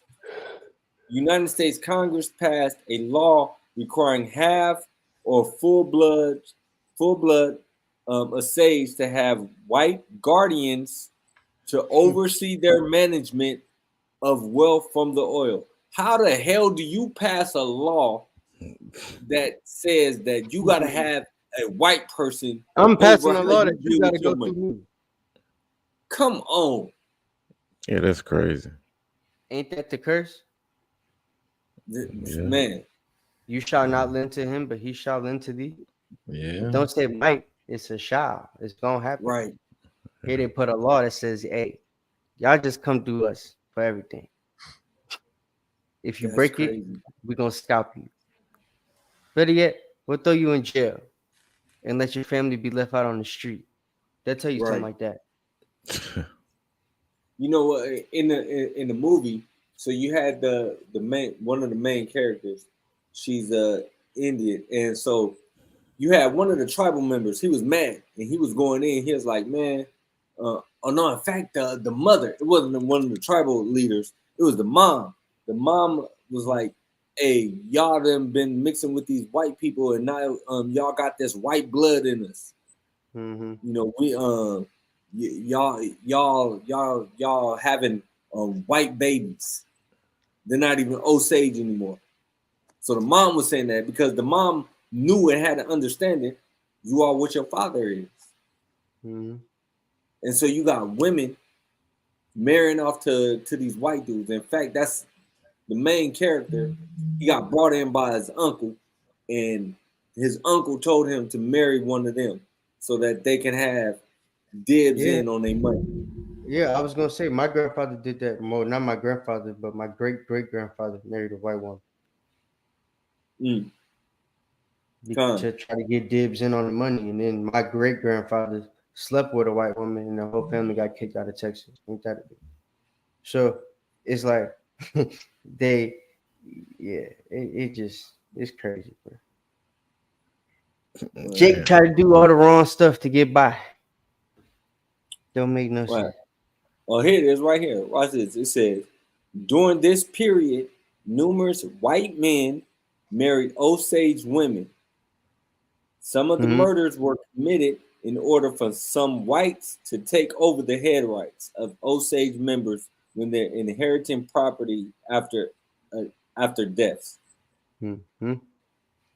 Yep. So it was white men taking the white women, and it was white men taking Native women, and in some cases it was Native men, like my grandfather, taking white women to try to get a piece of their money.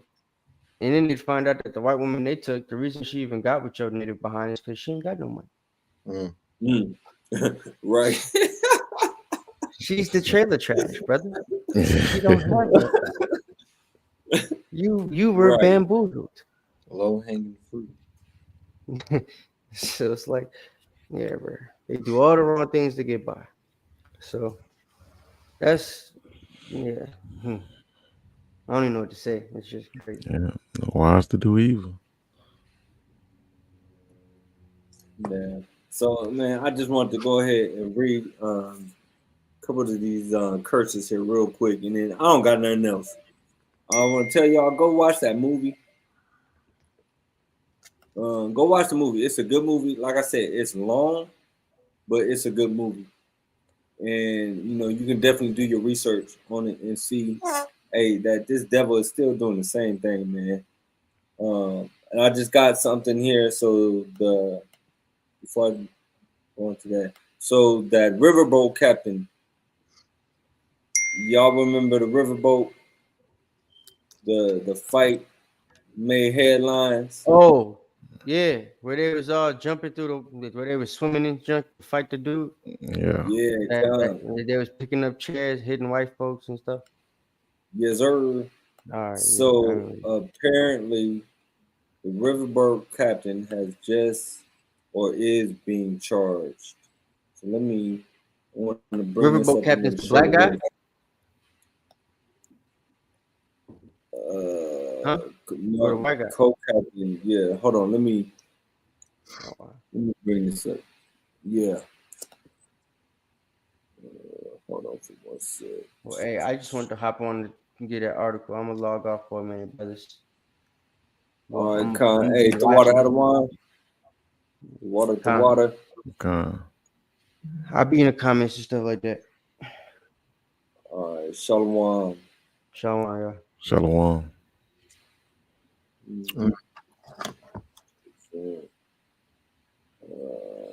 Okay, share screen. All right, there we go.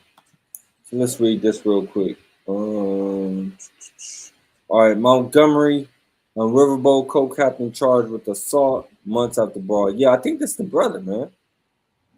The co-captain of the Montgomery riverboat involved in the August brawl between the vessel's black crew members and passengers and white occupants of a pontoon boat has been charged with third-degree assault, according to court records. The charges against Harriet II co-captain Damian Pickett, who has previously been identified in court records as Damian Pickett, were filed in Montgomery Municipal Court on October 26. Neither Montgomery Police nor the Montgomery City Attorney publicly announced the charges. Pickett is charged with third-degree assault and is scheduled to be arraigned on November 21st, according to municipal court records. The complainant in Pickett's case was listed as Zachary Chase Shipman, who was on the pontoon boat and also faces third-degree assault charge in connection with the brawl. Pickett is listed as a victim in the charges against the pontoon boat occupants. I don't know. Is this the brother? Let me see. I don't think he was a captain. He was a damn, what they call him. It's something else. Damian Pickett. Hold on. I'm finna search the name real quick. Adawan said Khan. It's the black guy. Wow. So they charging the brother For defending himself? That's crazy. It ain't like he swung first. That's crazy. Bro, this is a wicked country that we living in. The black guy was charged. Seen it on IG. That's crazy. What's happening with the crackers? What was the other dude? What was the white dude? Zachary something Shipman? Yeah, that's one Peckerwood. What about the rest of them? Yeah, because he got jumped. The facts. Yo, this is crazy. I mean, it's Alabama. What you expect, though? Yeah, but what you supposed to do? So in a situation like that, something happened. You trying to tell somebody to be compliant. They not listening to you as being the ship, whatever holder, the ship border, and all of that. You know what I'm saying? They ain't listening to you. So then their result in not listening to you is we gonna attack you and we gonna assault you. So in defense, I'm supposed to what? Just be like, punch me left and right and beat me down. Like, is that what that man was supposed to do? That's crazy. But it was the reason why they didn't announce it. They tried to sweep that under the rug. And that's why when Sally was over there getting smacked up with the chair, I was over here thinking about WWF wrestling announcers. Okay, man, to the rest of the stuff. Yo, they charging the brother, man. Yeah, yo, this place, man, is sick. Esau's laws is whack. Esau's laws was made for Esau. That's facts. They wasn't made for us, man. And I don't understand how you could charge a brother for defending himself. I really don't get that. I don't get that either. But it's Alabama, so right. So, man, with that, this is what I want to do real quick. Just go through this. This Deuteronomy 28. I'm gonna start at verse 30.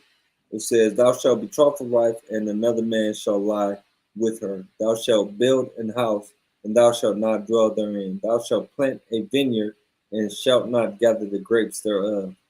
Thine ox shall be slain before thine eyes, and thou shalt not eat thereof. Thine ass shall be violently taken away from thee, from before thy face, and shall not be restored to thee. Thy sheep shall be given unto thine enemies, and thou shalt have none to rescue them."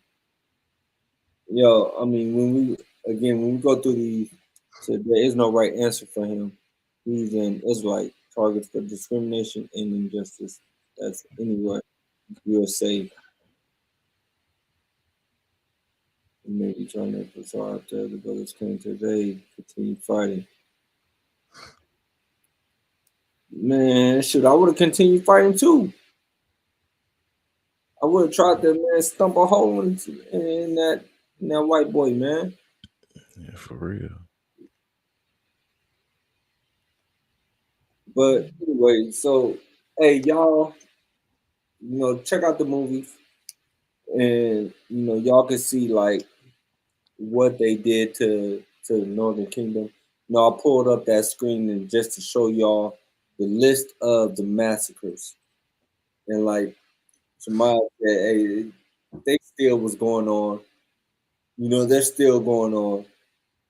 Knox said they, created the $5 Indians so they can give, really proceeds to them, because they don't give it to the actual Native Americans, the real true people. Mm-hmm. Hey, we're dealing with the devil that the Bible speaks of. That's right. On all levels. On all levels, man. And go ahead, boys. Just go say something. No, I was just going to ask you just to clarify. The massacre started in when? You said 1634 or something like that? No, they started back in the 1500s. Back in the 1500s. Yes. And it lasted all the way up to 19. Yes. Yes. Like, you couldn't even imagine the number of people that murdered. Just murdered. That's 400 years. 400 years of murdering and bodies that was over here in this land. Right. So when you hear people sit back here and try and throw up some small numbers and make it sound like it's a small thing, think about the fact that it lasted for 400 years. It couldn't have been a small number to last that long.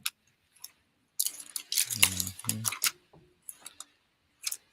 Just right. You know what I'm saying? But Salaki Adawan, I ain't mean to interrupt you. Yeah. No, you good. I want to bring out this precept, to what you just said. This is Habakkuk chapter 2 and verse 12. It says, "Woe to him that buildeth a town with blood, and establisheth a city by iniquity." America has been built on blood. It's been built by the blood of the Native Americans. It's been built by the blood of the so-called African Americans, the Northern and Southern Kingdom. And for people to think that America is going to get blessed, what Bible are you reading? Right. What God are you looking to bless America? Because it's not going to be the God of this Bible. It's not going to be the power of Abraham, Isaac, and Jacob. Their God. Right. It's their God. Y'all time is coming to an end, man. So, Lucky, I got a precept to add to that, Adawan. All right. This is the book of Numbers, chapter 35 and verse 33. It says, "So ye shall not pollute the land wherein ye are, for blood it defileth the land, and the land cannot be cleansed of the blood that is shed therein, but by the blood of him that shed it." With that scripture alone, how do you think America gonna be blessed? Ooh, with blood. Yeah. It's got to. Or else why would you believe the Bible? Right. Hey, the Most High don't change. That's right. And that always makes me think about what Creflo Dollar stupid self said. If God judges America, he has to apologize to Yahushua. He didn't say Yahushua, he said Jesus. That's what that fool said. Creflo, are you reading your Bible, dude? Nah. You know he doing for hire. Say that one more time. Right. He said if Yahweh judges America, he has to apologize to Yahushua. Oh If he yeah, I judge remember America, he's got to apologize to Yahweh Shai. that. Yeah, I remember that. That came out that fool's mouth. Word? Yeah. Real talk. Oh, I got Real talk. Yeah, yeah. Go find it. Yeah, yeah, it's on tape. Yeah, send me that one. It's on tape. That one perfect. Right? Wow. Who is this man? Who does he think he is? Oh, he's Creflo Dollar. Gotcha. The same guy. He's gonna have to change his name sooner or later. You know what I'm saying? Because if he's still around when bricks come effect, then what they gonna call him? Here it is. Hold on. I'm about to play it. Let me let y'all hear it straight from the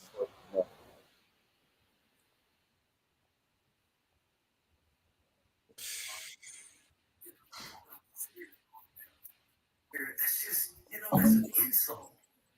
That's an insult if you go to God and say, pour out your spirit on America. Why is that? You know what, God? Pour out your spirit on America. Pour out your spirit. That's just, that's an insult. That's an insult. You go to God and say, pour out your spirit on America. Why is that an insult? Acts 2 and 4, he's already poured out his spirit. He said he poured out his spirit. And we're still trying to get him to do what he's already done. I used to say very boldly, man, if God doesn't judge America, then he's going to have to apologize to Sodom and Gomorrah. Let me tell you something. It's going to shock you. But if God does judge America, he will have to apologize to Jesus. He will have to apologize to Jesus. He will have to apologize to Jesus. So maybe Mason's son again, all skin folk ain't kin folk. Master's son, oh, maybe Master's son. Yeah, right. This is the same dude that got an ATM in his church. An ATM in his church. He the same dude that was asking his church to buy him a jet. Yeah. The same Negro that was asking his church to buy him a jet said, hey, if God judged America, he got to apologize to Hamashiach. Boy, he got a lot of blind people in his church, boy, I swear. Yeah,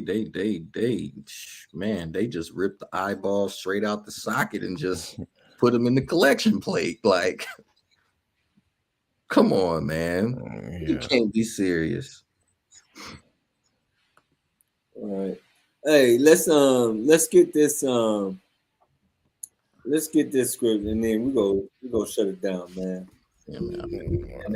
And they bought it 2 times. I get this. You can get Daniel, Boaz. Oh, I got you. All right. What is it? Matthew 22 and 29.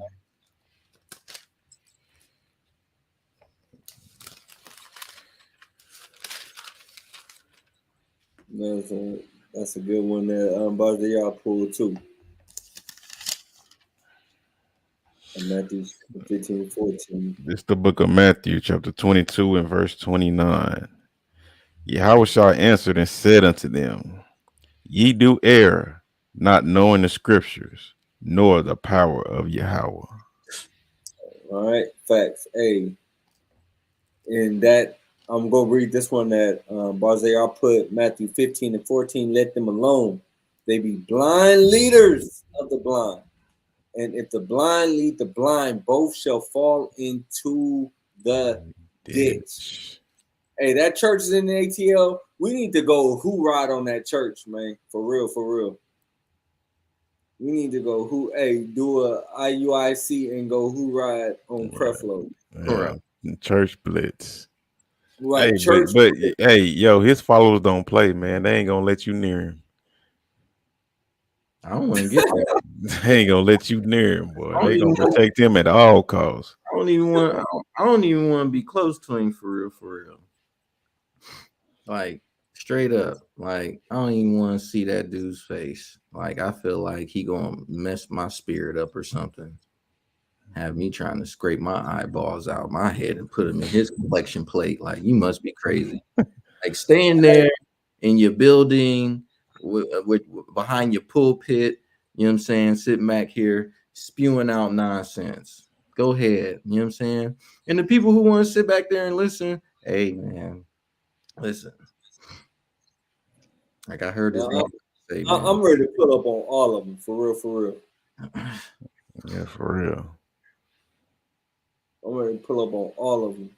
And the people that listen and want to stay, hey, well, it is what it is, y'all. What?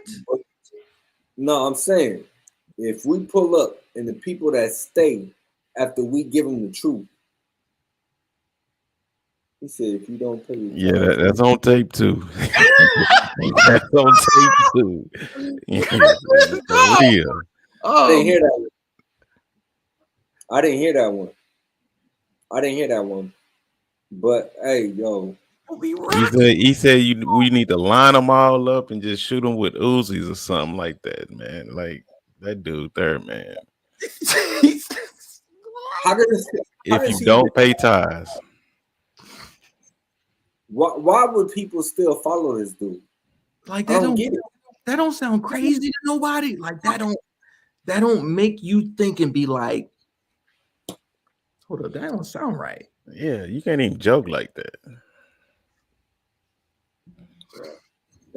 Man, madness, wickedness. Yo, so with that, man, again, hey, let's get that Daniel 7 and 18. We've been on for a cool minute. And it's the book of Daniel, chapter 7 and verse 18. But the saints of the Most High shall take the kingdom and possess the kingdom forever, even forever and ever. By Shema Mashiach Yahushai. Shema Mashiach Yahushai. Yo, real quick, before we do get off. So I was in the hospital the other day, at the little cardiologist. Yesterday, in fact. And so I had on my hoodie. Brother, he's sitting up there, helping me, get my little paperwork, whatnot, and go sit down. And then he looked over to me like, hey, brother, talk to me about your sweatshirt. And so I'm like, well, this is my congregation. And he's like, oh, what's your congregation? So I lightweight tell him, but I don't go too into depth about it. And so then I get called back, go see the doc, come out. And then I ran up on him. I'm like, bro, so just out of curiosity, what made you ask me, about my sweatshirt? He was like, oh, and I was looking at the verse on the back. And I said, oh, you know what that verse says? He's like, no, I'll look it up. But you're an Israelite, right? And I was like, yeah, kind of. He was like, oh, I pretty much got an idea. But the way the brother was getting at me is like, yeah, he know, but he not with it. You know what I mean? Yeah. So he like one of them, creflo followers. Yeah, fearful. He's one of them fearful niggas. Mm-hmm. Yeah, y'all shouldn't be saying the things that y'all out there saying. Yeah. But hey, yo, with that, Yashala, hey, it's been fun. Shalom. Shalom. Shalom. This is not a test.